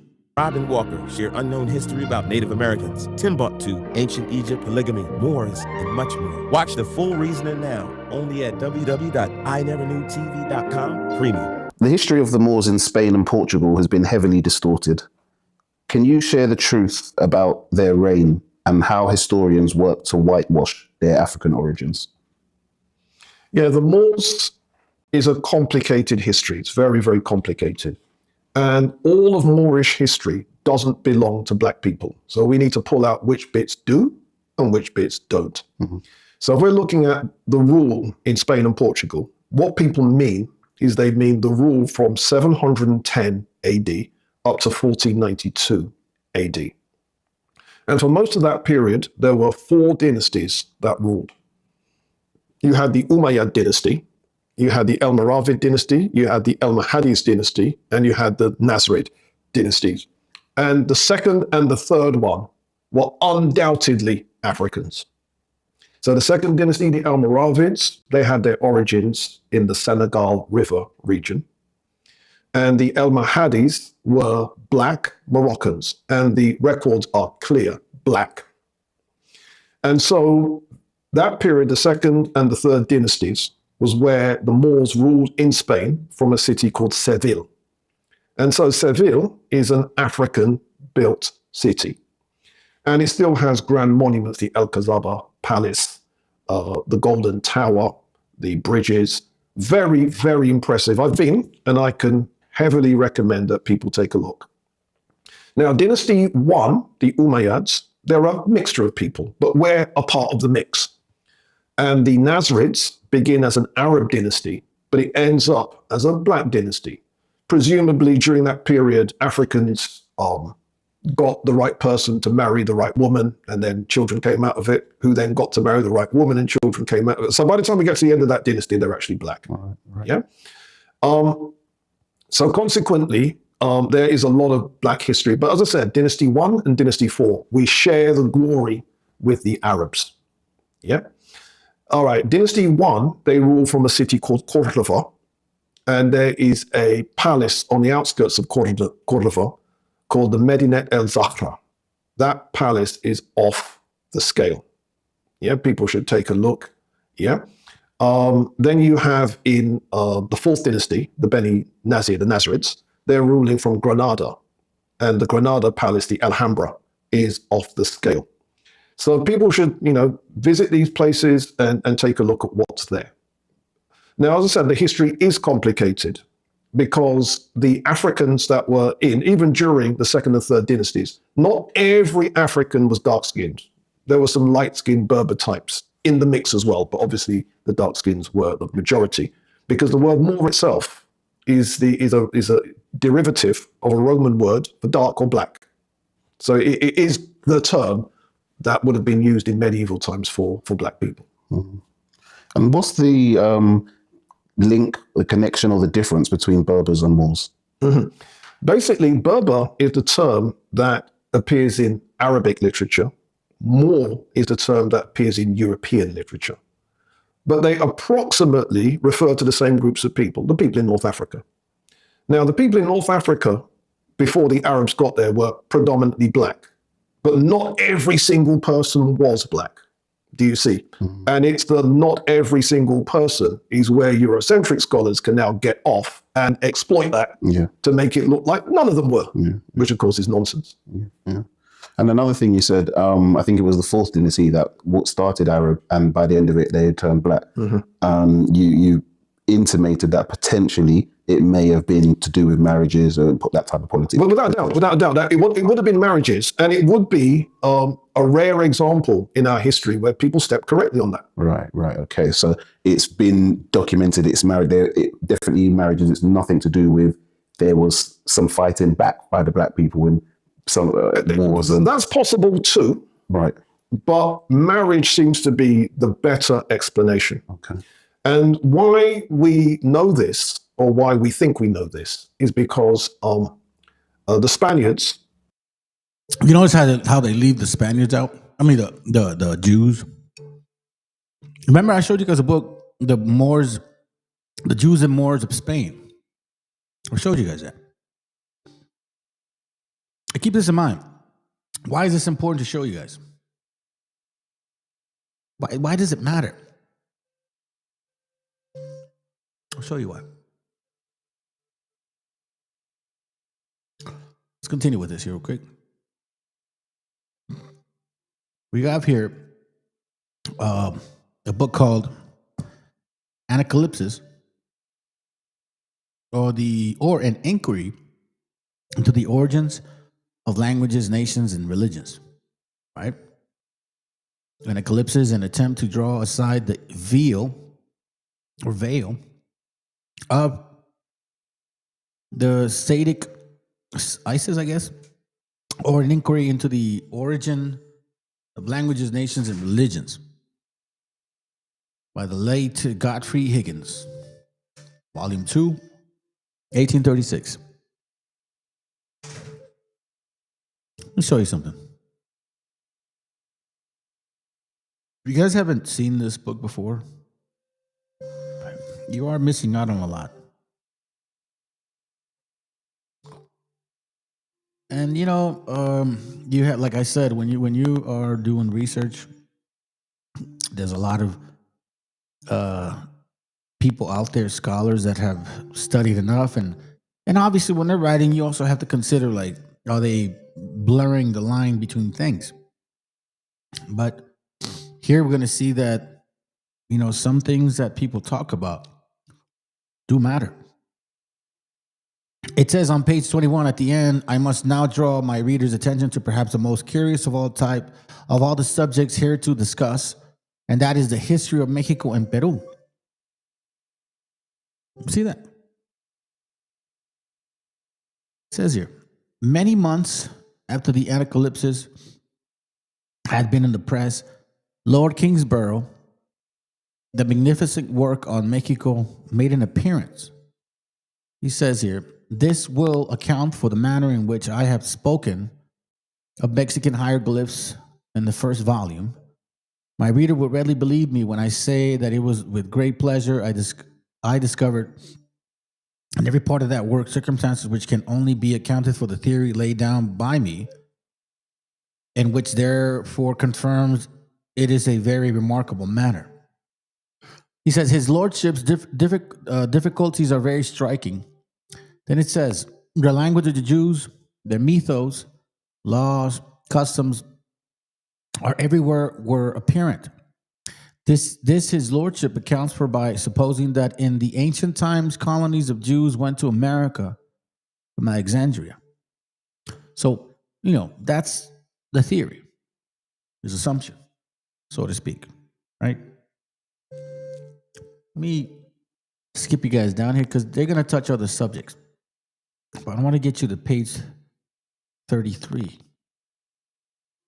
Okay. It said, Lord Kingsborough says, but one solution offers itself from all the difficulties and mysteries which seem to be inseparable from the study of an ancient monuments. paintings in mythology of the Mexicans, and that is the presence of the Jews in the New World. He had his lordship say the Judaic mythos, he would have been right. For nothing can be more clear than that it is all substantially there and most intimately mixed. Now, keep in mind that this man was bankrupt and jailed too. I don't know if he was specifically jailed for what he was writing, or if he was jailed or made an excuse, or they made an excuse to jail him because he owed money. Right? It says the similarity between the Jews, Christians, and South Americans is sufficiently striking, but there is yet something to me still more so, which is that several of the doctrines which I have advocated in this work, unknown to the vulgar Jews and Christians of this day, are to be found in Mexico. Their triune God, the creator, is called by the name Yao.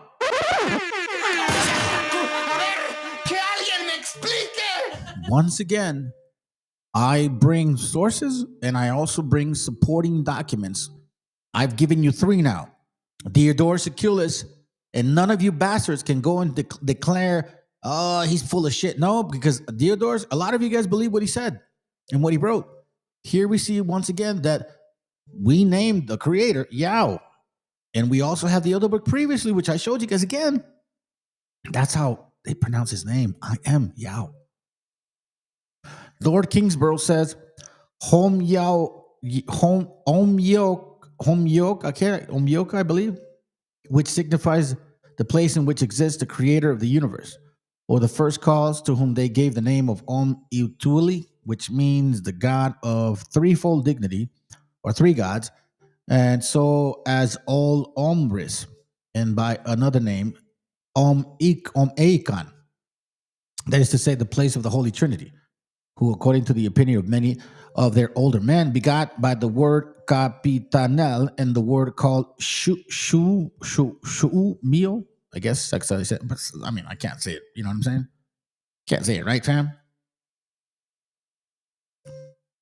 So we see here so many similarities so far, right? How so? How is this possible? How can it be? Page 24 says this. It says, hold on, let me go up a little bit. It really seems impossible to read Lawrence Kingsborough's notes on page 241 and not to see that the mythos of the chosen people. By the way, let me show you something.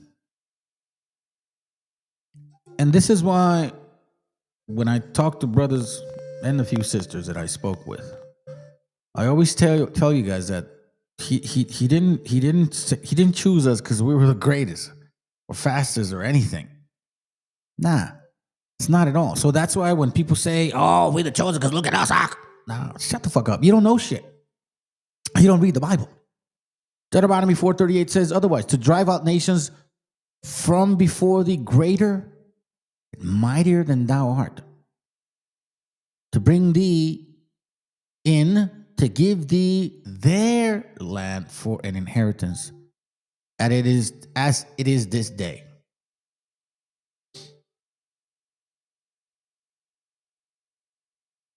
All these nations, Girgashites, Amorites, Canaanites, all that shit, they were like fucking 6+, bro. See what I'm saying?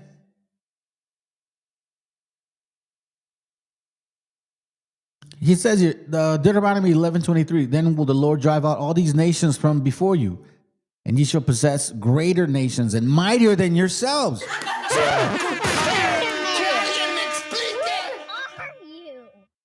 He chose us because we were the least of the nations. Once again, the mythos of the chosen people and God conducting them after long migrations to a promised land, attributed by the Spanish monks on the contrivance of the devil, meaning like the devil was the one that made us mimic their history, supposedly, was common to Jews, Christians, and Mexicans. Long migration. I think it seems clear from page 186 that Mexico, or Mexico, was the Hebrew Messi. Then it would be the country of the Messiah, meaning anointed.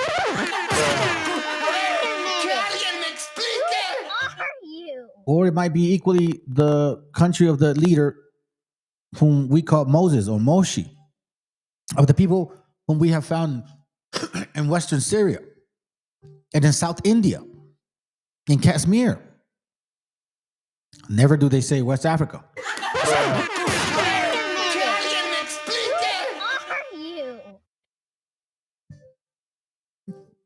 His lordship shows that the word mesitli or meshiko is precisely the same as the Hebrew word messi or anointed, and that one of these gods sits on the right hand of the other. Page 82.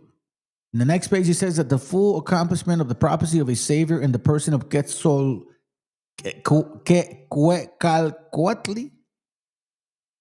I guess, or Quetzalcoatl, has been acknowledged by the Jews as in ancient America, says page 100. The temptation of Quetzalcoatl, the fast of 40 days ordained by the Mexican ritual, the cup which he was presented to drink, the reed, which was his sign, the morning star, which is his designated, the teapot, or stone, which was laid on his altar, or called teotacpat, or divine stone, which was likewise an object of adoration. All these circumstances connected many other relating to Quetzalcoatl, which are here omitted in very curious mysteries. See this? Now, this migration of the Mexicans from the West is evidently similar to the exodus of the Israelites from Egypt. Now you understand. Now you see what I mean. Now you see what I mean, family. They don't give a fuck about your tacos. They don't care about your tortillas. They don't really want to wear your sandals. You know what I'm saying? They're not interested in none of that, fam. No, not at all. What they want is the relationship that you have with this history. That's what they want. What they want is to fit that narrative. What they want is to be the chosen. But maybe that's not good enough for y'all. Maybe you don't deserve this. This migration of the Mexicans from the West is evidently similar to the exodus of the Israelites from Egypt. The going out with great noise, the clamor, is part of the mythos. Nimrod has shown that it is to be found among the Greeks in the Bacchic festivals and also among the Romans. Okay?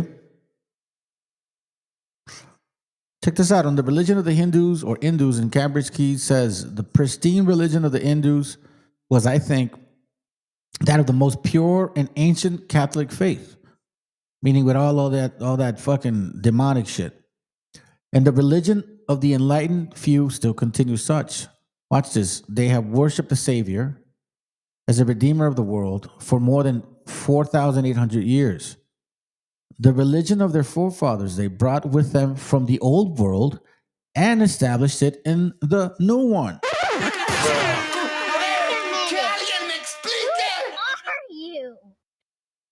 I have a book by Valera. I'll show you this real quick. This guy was trying to debunk our people, saying that we're not those, right? It's from this book. Watch this. It's from this book here, right? And if we go to page 96, you'll see this interesting thing. Page 96, he says this. So Valera is really like against us, right? He doesn't like us. He doesn't like us, right? So it says, he apparently speculated that the people of America originated from the ancient Chaldeans who once lived. Oh, hold on. Let me go back. That's right. I got to read page 95. Watch on the bottom. Valera vehemently rejected the notion that the American Indians were the descendants of the lost tribes of Israel, a common theory in the 16th century. See that? A common theory. In the few sections that remain of Valera's work on this subject, he says, he apparently speculated that the people of the Americas originated from the ancient Chaldeans, who once lived on the plains of Shinar in the Persian Gulf. The chronicler wrote that the religion of the natives of the Greater Florida in the Caribbean islands was derived from the practice of Chaldeans who worshipped only natural features, the animism, as they call it, such as lakes, springs, and stars. And he said, likewise, he claimed that the faith of the first Peruvians was molded of that of the Chaldeans, right? Blas Valera.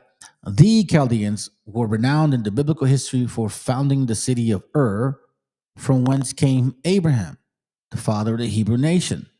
They were believed to have descended directly from Noah, and they became famous as learned astrologers, priests, and magicians. By linking the ancient Peruvians to the Chaldeans, Valera was placing the people of the New World into the framework of the biblical history. Again, that's why they say from there to there. They believe implicitly in the Redeemer.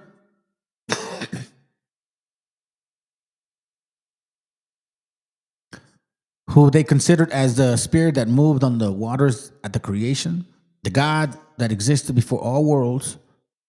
We shall find this, the Mexican faith. The God who led the Mexicans in their migration was called Yao, Teotli, God of armies. Yao being said, or Yahoo being said to mean army or victory, the very meaning given to it by the Jews, and Sanskrit scholars tell me also by the Indians. Teo or Teo is said to be Deo or Deo, and Tli is a mere termination, but as I have stated in volume 1, page 222, yada, yada, yada, yada, yada, yada. You guys can check that out, right?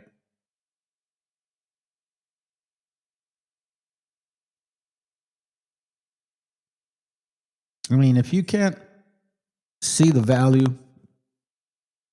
and the stuff that I'm sharing, then, it ain't for you. And I'm not offended by it. Matter of fact, at this moment, I don't really give a fuck. It's not like you guys care. Anyways, man, I've had people that used to watch this channel like a lot more. But ever since I disagree with y'all with your white Jesus or black one and shit, or even for that matter, your New Testament that still subscribes to the Roman mythology or mythos, well, you got a problem.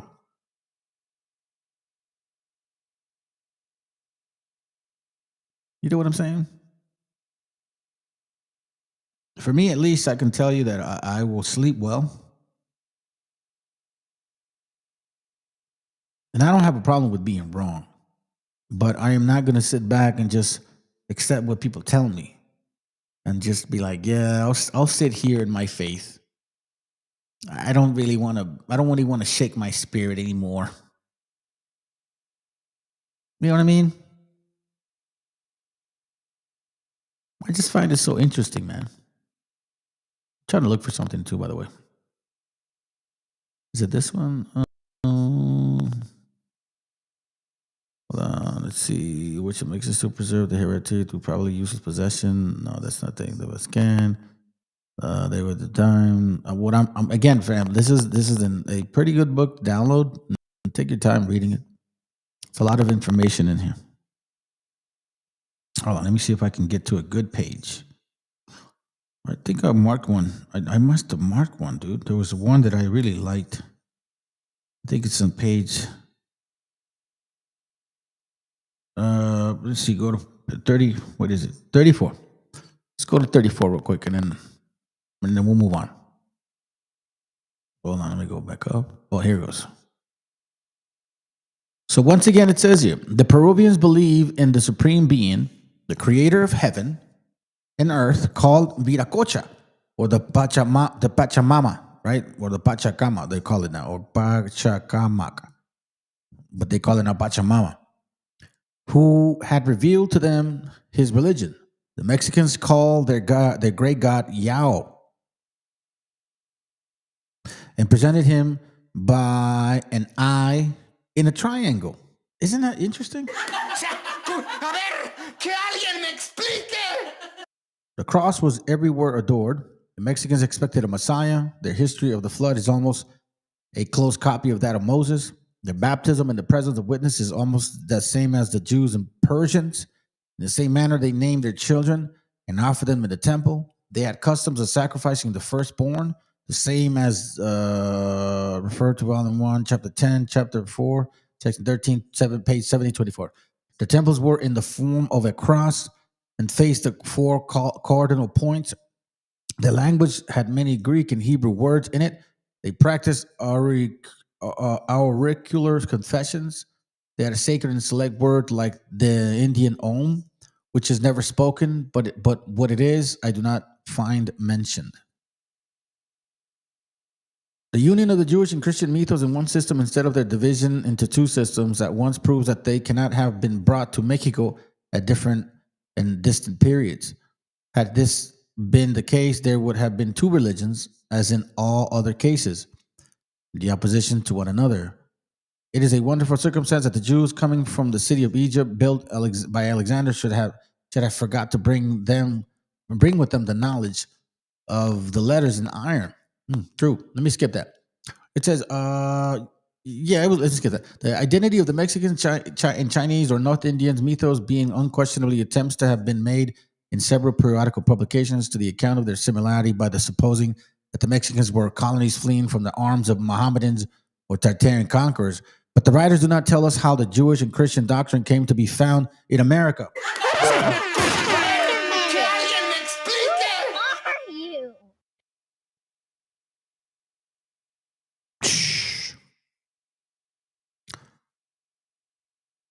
I want to show you this book, man, but there's so much to show you in this book. Let me see if I can show you one more or two and then we're done, because it's late. I just wanted to get this out of the way. Not out the way, I just wanted to show you guys this. This is the 10 tribes of Israel historically identified by Barbara Simmons. Page 184 says this.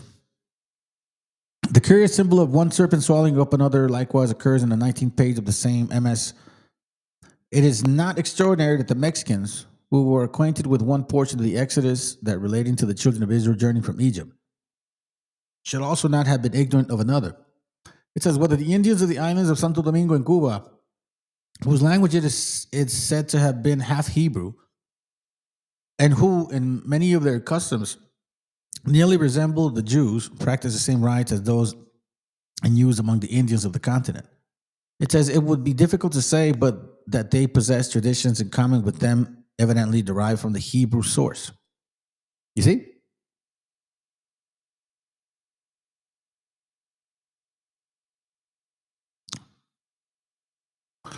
We knew of the duelage. Let's see. Let me show you this one. I can get you this one.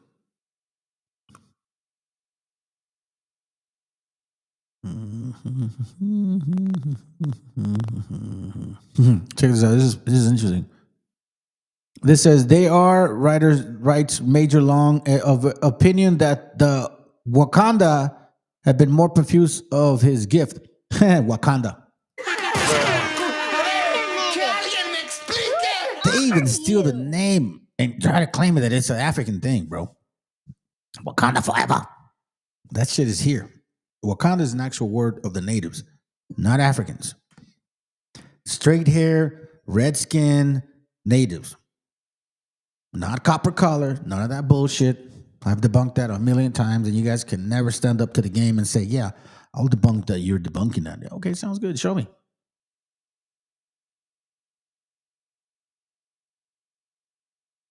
It's interesting, bro. Let me try to show you this real quick. Interesting.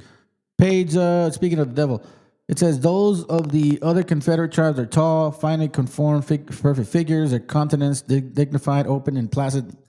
The eyes are rather small, dark, and full of fire, and nose inclining to aquiline, meaning thin.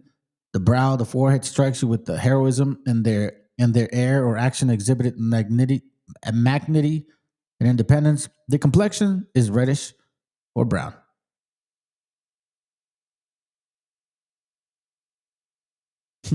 Interesting, huh?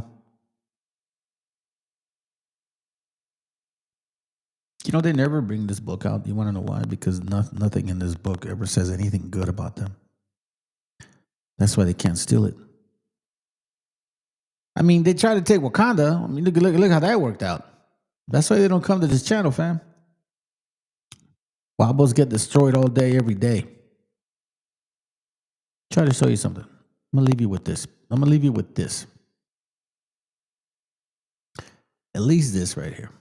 Hold on, here it goes. That's it. I'm going to leave you with this right here, okay?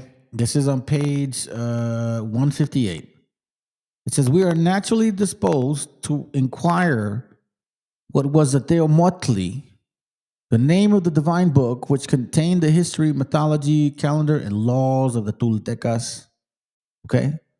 This word is compounded of Theo. We were just reading some examples of what that word is. Divine. Amatli, papyrus. And mostly, papyrus and mostly for in the Mexican language, the Y and the X frequently supply the place of the S.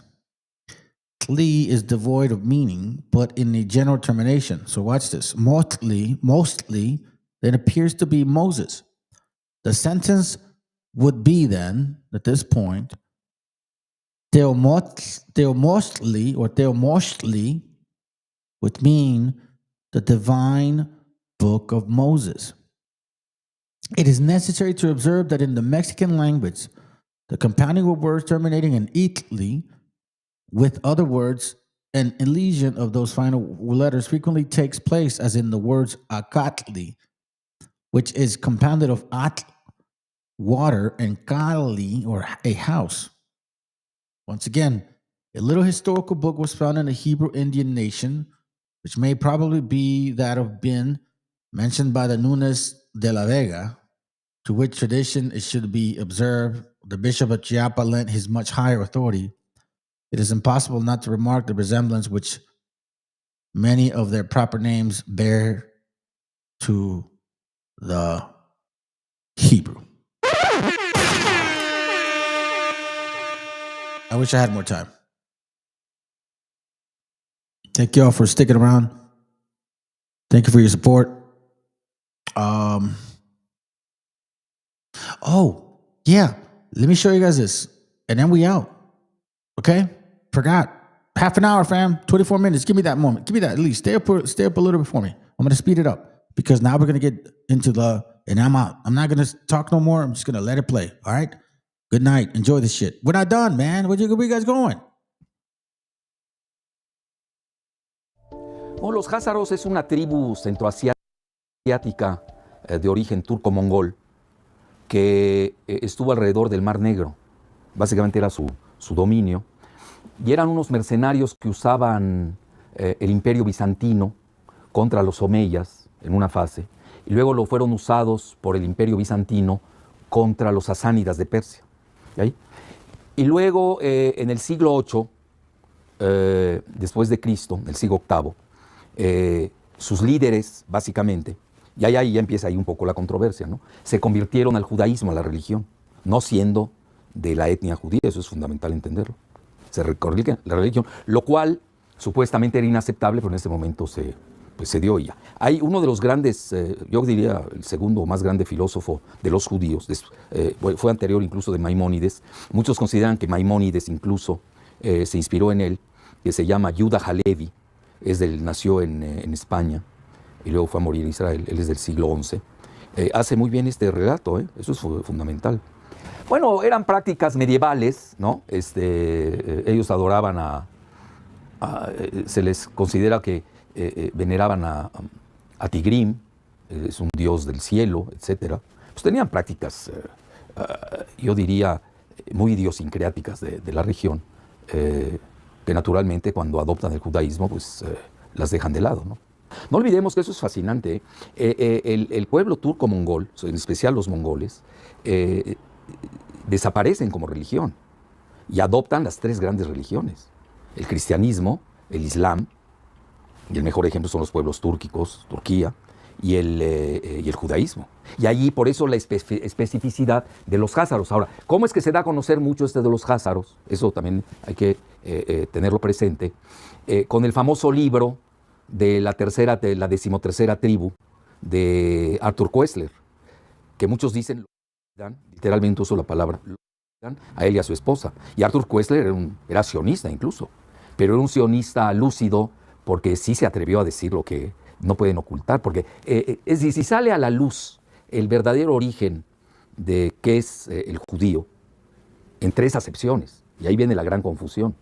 Yo incluso a los pocos amigos judíos que me quedan, les comento que tienen que hacer una distinción, tienen que buscar términos, porque tenemos el judío religioso, que es respetable. Yo no veo en qué moleste en que alguien crea en X, Y o Z credos, como lo son de respetables el musulmán, el sunita, el chiista, el ortodoxo, el budista, el hindú. Yo tengo un gran respeto por el pluralismo ecuménico de las religiones. Luego tenemos el judío racial, que ahí empezamos los problemas, porque ellos lo pueden definir. Ya de entrada se manejan hoy varios grupos, ¿no? La gran mayoría, que es el 75% del judaísmo, que son 16 millones en el planeta, son ashkenazis. Y la mayoría no vive en Israel, curiosamente. La mayoría vive en Estados Unidos, ¿no? ¿Qué relación hay entre los judíos ashkenazis y la ascendencia házara? Bueno, ahí es donde se maneja que de ahí provienen. Por ejemplo, yo tengo un estudio, que también hay estudios que el sionismo financia en la Universidad Albert Einstein de Nueva York, con genetistas que les conviene demostrar lo contrario. Por ejemplo, este es de The Scientist, ahí lo tengo. Genetic Roots of the Ashkenazi Jews. Las raíces genéticas de los judíos ashkenazis. No tiene nada que ver con los Mizrahim. ¿Quiénes son los Mizrahim? Son los verdaderos judíos semitas. Son los judíos primos hermanos nuestros, de los árabes, de los cananeos. Eso es importante señalarlo. Y de los sefarditas. Los sefarditas son los que estuvieron en España y que fueron expulsados por los reyes católicos. Entonces, de ahí de entrada, ellos tienen, ahí te dejo el documento, porque eso ya es a nivel científico y genético. Sí, y además hay una cosa que se llama en genética el fenotipo, es como se parece, ¿no? Si uno ve un Mizrahi, que quiere decir en hebreo oriental, que son los verdaderos semitas, lo ve, pues se parece, es igual que el árabe, no tiene nada de diferente. Lo único que lo diferencia es su religión, y son muy respetables. Pero ahí viene lo fascinante, es que si uno ve al házaro, tiene varias características diferentes, es su fenotipo. Muchos son güeros, rubios, no tiene nada que ver, es una raza totalmente diferente, que también es respetable. Nadie está diciendo que no sea respetable. Lo único aquí es el problema, ¿a qué lleva? A la famosa ley del retorno. Esa es la clave. Es decir, ¿cómo puedes tú retornar a un lugar que le llamas Israel o Palestina si nunca estuviste ahí? Ni tus antecesores. Esa es la clave del problema cuando nosotros estamos hablando de házaros. Y obviamente hay que diferenciar que son los europeos que se proliferan alrededor del Mar Negro, luego emigran al Rin, toda la región alemana, y ahí es donde ellos se abrevan del nacionalismo romántico y de los mitos alemanes. Nunca hay que perder de vista eso, el contexto, ¿no?, ambiental.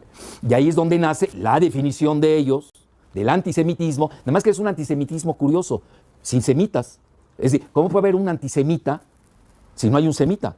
El problema del antisemitismo que practican los házaros es de que ellos no son semitas. Entonces ya estamos aquí en problema. Entonces, ¿cómo pueden acusar? Por ejemplo, en mi caso, yo soy 4 veces semita. ¿Cómo a mí un házaro me puede acusar de antisemita cuando él no es semita? Y yo soy 4 veces semita. Yo soy semita por raza. Soy de origen fenicio, cananeo, árabe. Igual, 2000 y pico de años, libanés, en la modernidad libanesa. Luego, culturalmente, gastronómicamente, lingüísticamente, y ya me tengo que aumentar una más, y la religión, soy católico maronita. Entonces, ¿cómo? Y los maronitas provenimos precisamente, tenemos una liturgia semítica que se llama el arameo, que era el lenguaje que hablaba Cristo. Entonces, mira, ellos están en una confusión. Por eso hay tanto grupo, pero ya te dije el fenotipo, pero hay una característica más. Al nacer, todos tenemos en el coxis la huella mongólica.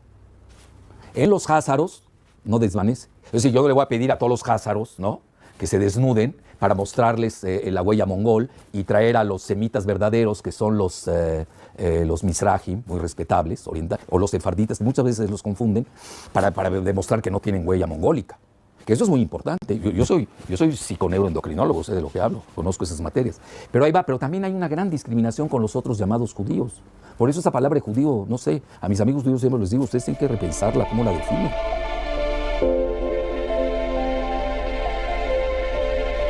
El papá de Netanyahu, él proviene, igual que Jabotinsky, que es el ideólogo del sionismo, todo este grupo de Likud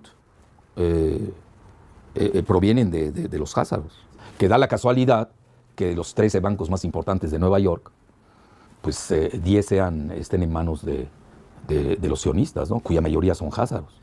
Probablemente ahí se maneja eso, ¿no? De ahí viene esa teoría, no sé, pero había que demostrar. Luego tú lo ves en la Federal Reserve. La Reserva Federal de Estados Unidos, desde Alan Greenspan, él es házaro. Luego lo suplió Ben Shalom Bernanke, y luego está Janet Yellen. Pero ahí te va, en la Reserva Federal no solamente está Janet Yellen, sino que traen al segundo, que se llama Stanley Fischer, lo traen de la Banca de Israel. Es decir, llama la atención todo eso, ¿no? Todo el modelo monetarista de los Chicago Boys, de Milton Friedman. Estás hablando de otro házaro, ¿no? ¿Cuál es la relación entre los Rothschild y los házaros? Son házaros los Rothschild. Precisamente ellos vienen de esa parte del Rin, de la región de Frankfurt. Incluso ellos se llaman y traen, hasta el apellido, se llama el escudo rojo.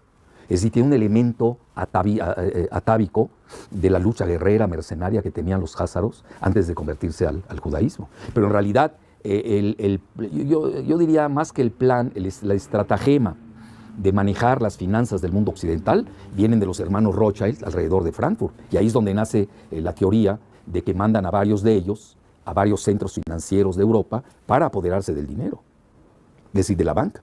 ¿Hasta qué punto los Rothschild siguen manejando hoy el sistema financiero mundial? Mira, llama mucho la atención. Obviamente la gente que depende de los Rothschild, sus propagandistas, ¿no? Y publicistas, además ellos controlan los multimedia a nivel mundial, te van a decir que son teorías conspiratorias, ¿no? Porque eso les conviene a ellos.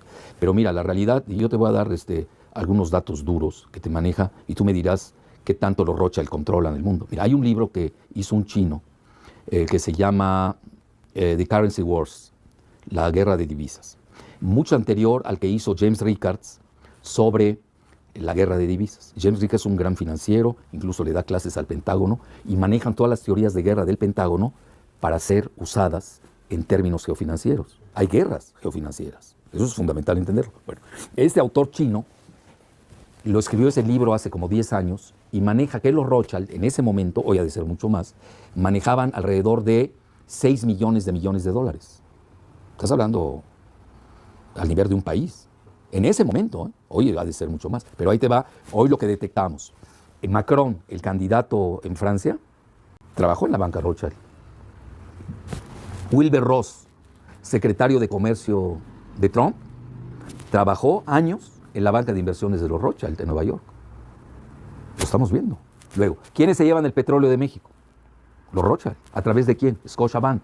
¿Cómo de Scotiabank? Pues son los que financian a Peña y a Videgaray.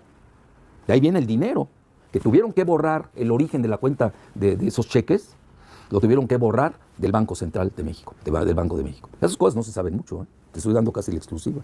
Ricardo Monreal lo manejó un poco, pero no sé, en la campaña de Andrés Manuel, cuando impugnaron que venía un financiamiento de Scotiabank, que es de los Rothschild, y tú sabes que a partir de ahí, pues se llevan el petróleo de México. Tan es así que Videgaray y Trump acuden a las oficinas del Financial Bank de Londres, Financial Times, periódico, no al revés, no va el reportero del Financial, como ustedes que vienen a mi casa, no.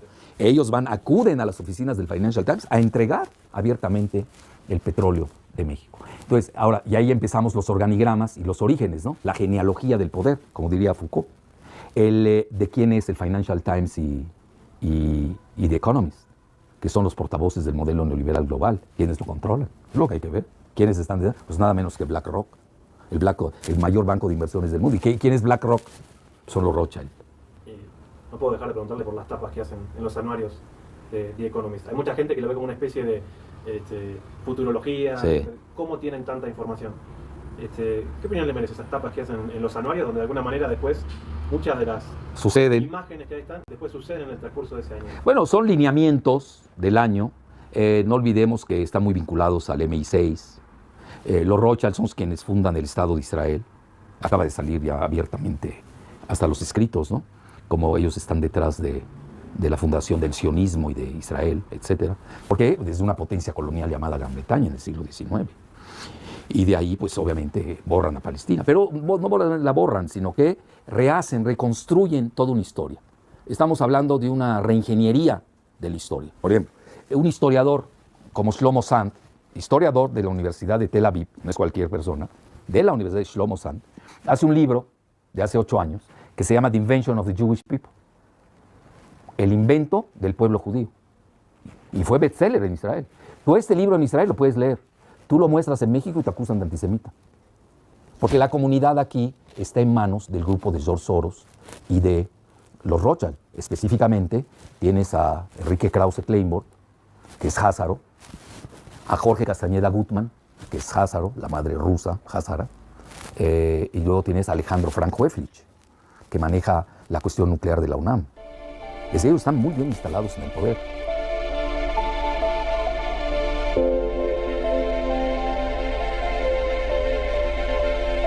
Bueno, lo que pasa es que el nuevo orden mundial tiene 2 connotaciones, tiene 2 acepciones. La geopolítica, que era la que yo estaba manejando, que sí existe siempre un orden mundial, siempre.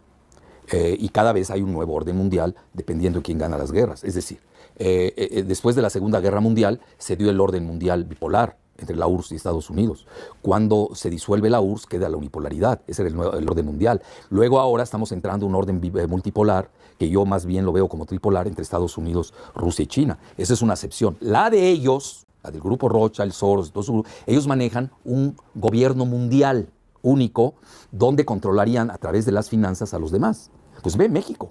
Oye, ¿cómo puede ser? Mira, yo conozco muy bien a la comunidad judía en México. Poca gente como yo la conoce. Incluso yo tenía diálogo con ellos muy interesante antes del modelo neoliberal. Llevaba con ellos muy bien. Y no habían llegado a este radicalismo de hoy. ¿Por qué ha cambiado? Yo puedo decir que hasta ha cambiado mucho la comunidad.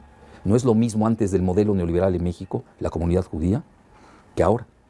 Cambió mucho porque ya entra Nueva York en juego, entra la banca de Nueva York. Estás hablando de Goldman Sachs, estás hablando de BlackRock, me explico, ¿no? De George Soros, de los Rothschild, de Scotiabank, y han comido a ese grupo anterior. Y hoy los nuevos grupos de bancarios, pues son Frank Weflich, Castañeda Gutmann, Krause Kleinborg, etcétera. Tienes una nueva fisonomía en la comunidad judía. Ellos no lo dicen abiertamente, pero los que la conocemos, estás hablando de otro grupo. Es decir, hoy la comunidad judía está dominada por los házaros. Antes no. Entonces, antes había un equilibrio entre házaros y mizrahim y sefarditas. Entonces ese orden mundial global lo querían imponer, la unipolaridad global, por el método financiero. Por eso ya se les cayó. Ya no. Yo ya no le veo. Ya no lo pueden imponer ni siquiera en Gran Bretaña, ni siquiera en Estados Unidos. No es fácil. Lo pueden imponer hoy a través de un supremacismo que no es duradero. Mira, el problema, yo siempre se los he dicho incluso a los judíos. Mira, una cosa es ser antisionista, pero ¿qué hacen los sionistas? Cuando uno ataca la política de Netanyahu, de apartheid, te acusan de antisemita. Es como su blindaje ante sus exacciones políticas. Entonces, ellos mismos están creando la confusión. Bueno, si así las cosas, oye, estás hablando casi la mitad del planeta es entonces antisemita. A mí como semita no me conviene tampoco. No es eso, porque mañana no van a saber diferenciar. Y curiosamente, a mí me agrede más siendo verdadero semita que al házaro, que no es semita. No se me estoy explicando. Entonces ellos mismos han creado esa confusión.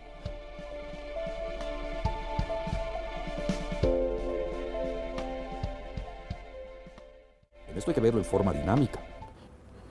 Porque esa confusión, si tú lees, por ejemplo, lo que publica la Anti-Defamation League, ¿no? Todas sus estadísticas. Pues, por ejemplo, a mí, Jalif es antisemita porque atacó a Netanyahu. No, yo ataqué a Netanyahu, no estoy atacando ni al judío desde el punto de vista racial, ni al judío desde el punto de vista religioso, ni culinario. Estoy atacando por sus genocidios, infanticidios en Gaza, en Cisjordania, la expulsión de los árabes, su arabofobia, iranofobia, etcétera, etcétera. Estamos hablando de otra cosa. ¿Me entiendes? Pero ya llega un momento que quizás me convenga, porque voy a tener 50% de partidarios nada más porque me digan antisemita en el mundo. No se me estoy explicando. Que si ya me dieron, porque yo calife como tal, pues tendré el 1% de aceptación, ponle, ¿no?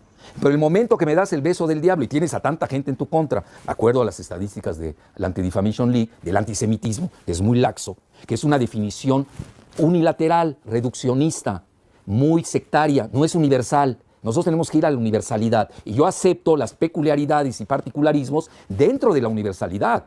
Claro, nadie puede estar de acuerdo que mañana hay un genocidio de házaros. Yo no, fíjate, yo no lo aceptaría. Porque universalmente no es aceptable. Pero no puedes tú hoy estar usando términos que no son universales y hacer de ello toda una herramienta hollywoodense con coreografía multimediática, porque dominas la mayor parte de los medios mundiales, sobre todo en Occidente, para denostar a los que a ti te han criticado por tus políticas racistas de apartheid en Israel. Fíjate qué interesante es esto. Entonces, ellos mismos se están poniendo la soga al cuello, porque al final del día van a ver más, cada día está creciendo el famoso antisemitismo, como ellos lo definen, y los que nos tildan de antisemitas siendo semitas, pues ya hasta nos conviene. Pues yo leo la prensa israelí diario, la tengo que leer. Do you know what he means by that? Do you know what he means by de que ahora que ellos están hablando tanto de los bien semita, que nos conviene a nosotros, güey? Porque ahora la pregunta es esa, güey. Bueno, si ellos no son semitas, güey, entonces ¿quién chingados son? Entonces, y si ellos no son semitas, ¿quién son ellos? ¿Quién somos nosotros? You see what I'm saying? That's why he said, nos conviene, güey. Porque ahora la plática es de, pues, ¿quiénes son semitas? Porque al final del día van a ver más, cada día está creciendo el famoso antisemitismo, como ellos lo definen, y los que nos tildan de antisemitas siendo semitas, pues ya hasta nos conviene. Pues yo leo la prensa israelí diario, la tengo que leer, igual que leo la prensa árabe, ¿no? Ahorita hay una nueva clasificación que te dicen, el judío que critica al sionismo es self-hating Jew, le llaman. Es un judío que se odia a sí mismo. Bueno, llegas a cada definición. Ahorita, por ejemplo, hoy la nueva moda hoy en el Haaretz. ¿Cuál es la nueva moda? El dilema de la extrema derecha israelí, de la extrema de Israel, con la extrema derecha en Europa. Que por un lado es pro-israelí y al mismo tiempo es antisemita. Bueno, ahí luego me la platicas. No, ni ellos se entienden, por favor. Ya llega al final del día, ellos mismos no se entienden. Entonces, por eso, mira, tenemos que partir, obviamente, la aceptación de los judíos. Yo he estudiado con judíos en las escuelas de Beirut, he convivido con ellos. En Estambul hay una comunidad judía de 20,000, con sus sinagogas y todo, conviven. En Teherán, tú los conoces, ahí tienen sus sinagogas, conviven con los persas, musulmanes, chiitas, etc. Bueno, eso es muy respetable, eso a nadie le quita. El problema aquí es el sionismo político, pero a mí ya no me preocupa el sionismo político, si soy sincero. A mí Netanyahu se me hace muy menor. Hoy estás hablando de un proyecto de los Rothschild, de George Soros, que ya entras al sionismo financiero, que es denominación global. Por fortuna, ese modelo de la globalización financierista se está viniendo abajo.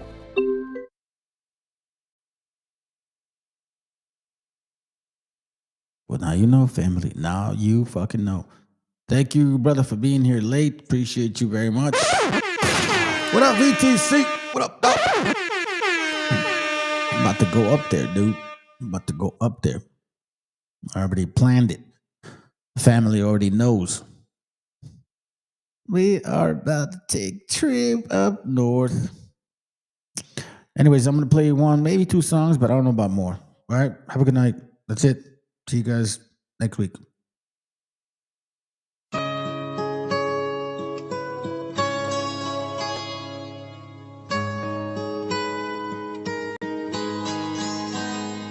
Soy de Perú, bandido, contento porque en esta parte del mundo he nacido, más que orgulloso de crecer en donde yo he crecido. Me siento bendecido y aquí me quiero morir, y la verdad porque así será. Agradecido con la vida y con Dios que me puso aquí, y con todo aquello que influyó para que fuera MC, porque así yo puedo decirte gracias por mi color, idioma y también por mi idiosincrasia. Yo soy uno más que aprecia la tierra en la que nació, aunque el género en el que me expreso por aquí no se inventó, pero que chucha, esto es pa' aquel que escucha y se mantiene en lucha con el puño arriba y la capucha. Tierra de donde gran parte siempre se quita, pero regresa pues como un niño a su madre necesita. Gobierna una política maldita donde si se enferma el que no tiene no le regalan ni las curitas. Por eso, pero no es sinónimo del progreso y no esas mierdas sentadas en el Congreso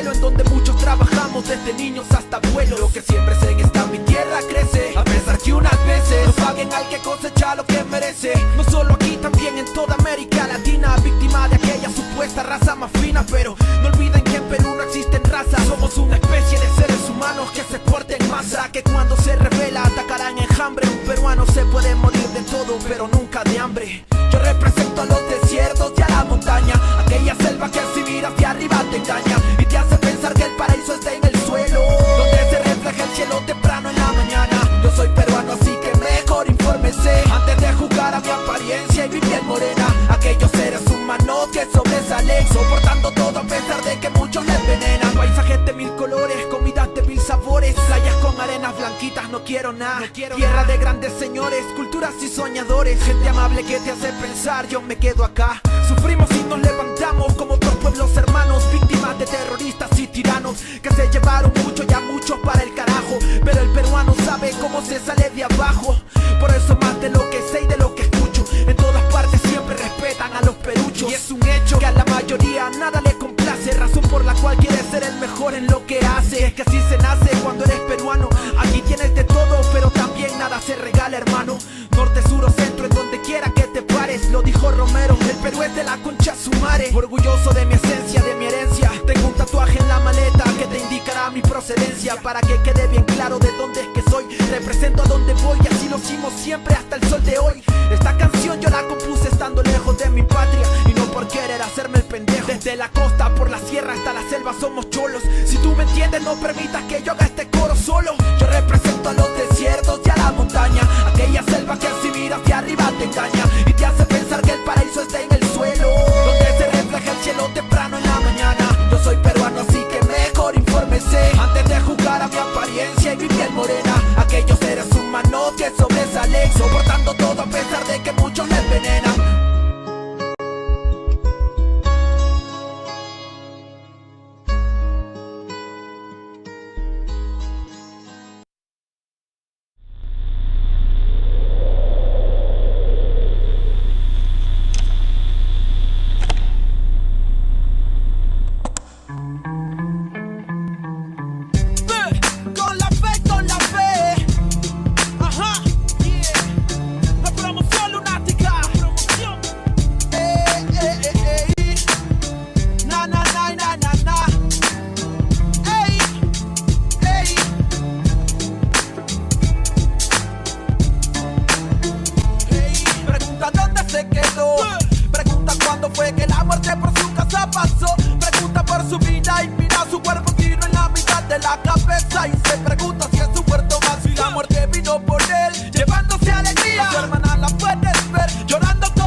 practicarás en cementerios. Como mi amigo Mario que jugaba a ser sicario. Hasta mató a su hermano y lo tomó como algo serio. Se cuentan horas y así también las estadísticas. Para la policía un expediente más en balística. La lista aumenta y también el desenfreno. Como aquel niño que golpeado en el hogar se siente ajeno. Le pone freno y toma la decisión, sacando la pistola de su padre en el cajón. Su lápida ahora pinta: hijo mío, te queremos. Si la muerte nos permite, algún día nos veremos. Pase lo que pase hoy, siempre con la mente tu recuerdo en mi corazón te llevaré. Para donde quiera que yo voy, pienso diferente, es que el amor de ahora está presente. Pase lo que pase hoy, siempre con la mente tu recuerdo en mi corazón te llevaré. Para donde quiera que yo voy, pienso diferente, es que el amor de ahora está presente. ¿Dónde van? ¿Dónde? Dime dónde van las almas que se pierden en el camino de la vida. ¿Dónde van? Dime dónde van.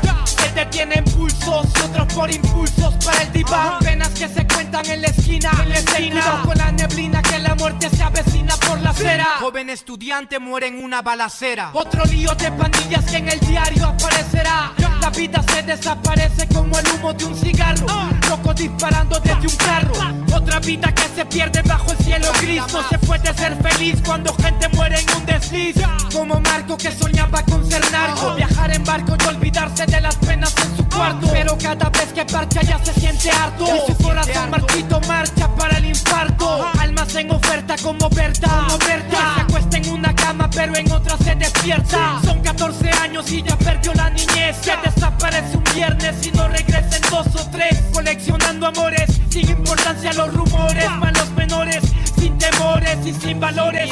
Deambulando en cada city, con el futuro a convertirse en un graffiti. Pase lo que pase hoy, siempre con la mente tu recuerdo en mi corazón te llevaré. Para donde quiera que yo voy, pienso diferente, es que el amor de ahora está presente. Pase lo que pase hoy, siempre con la mente tu recuerdo en mi corazón te llevaré. Para donde quiera que yo voy, pienso diferente, es que el amor de ahora está presente.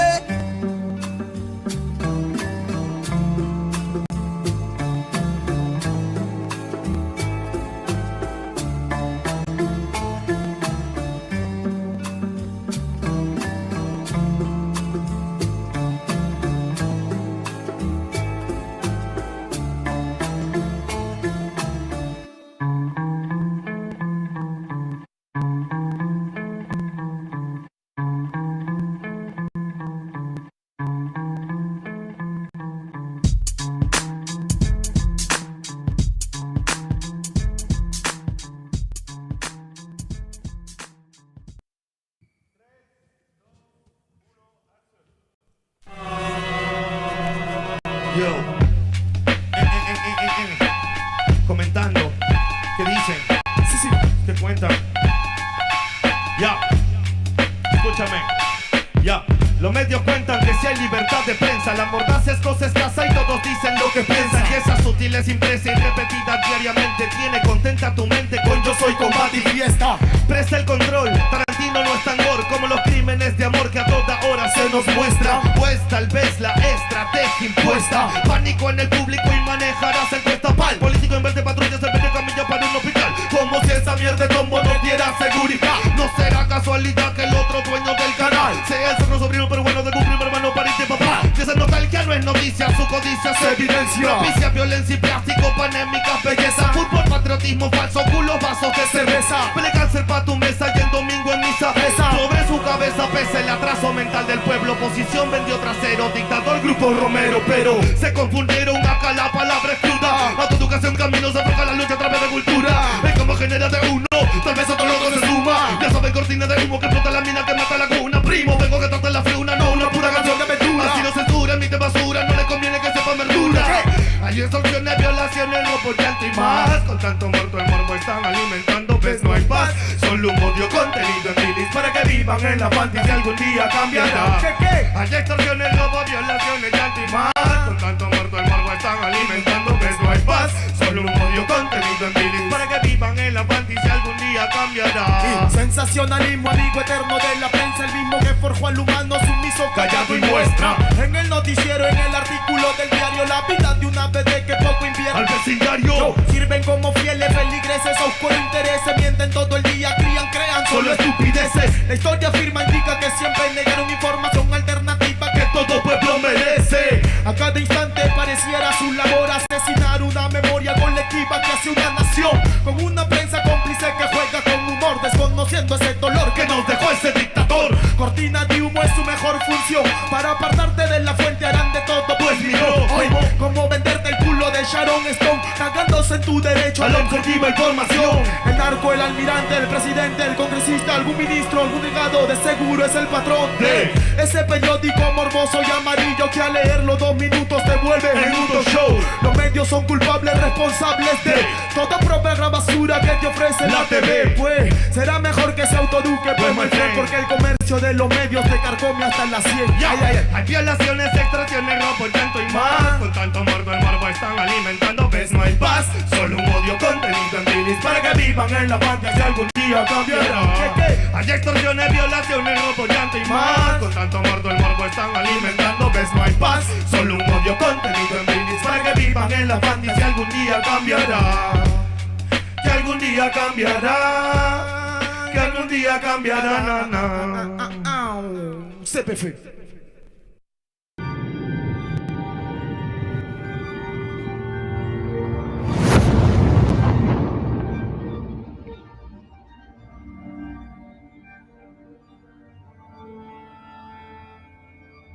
Ical, hijo, abre los ojos.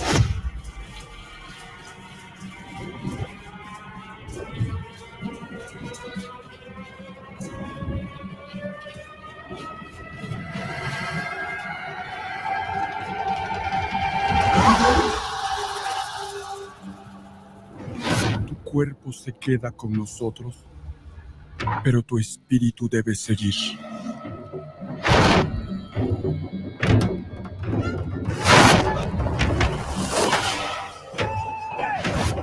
Busca la luz. Aléjate de las sombras. Deja que nuestro dolor sea tu fuerza. Desde aquí iluminamos tu camino.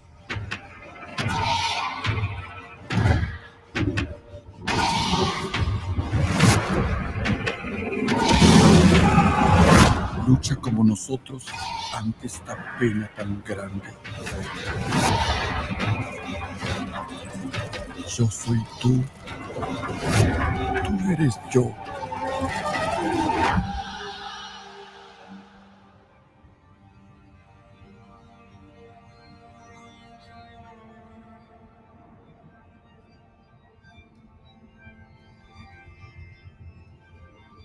La muerte que hoy nos separa, mañana volverá a unirnos. Eres libre, hijo.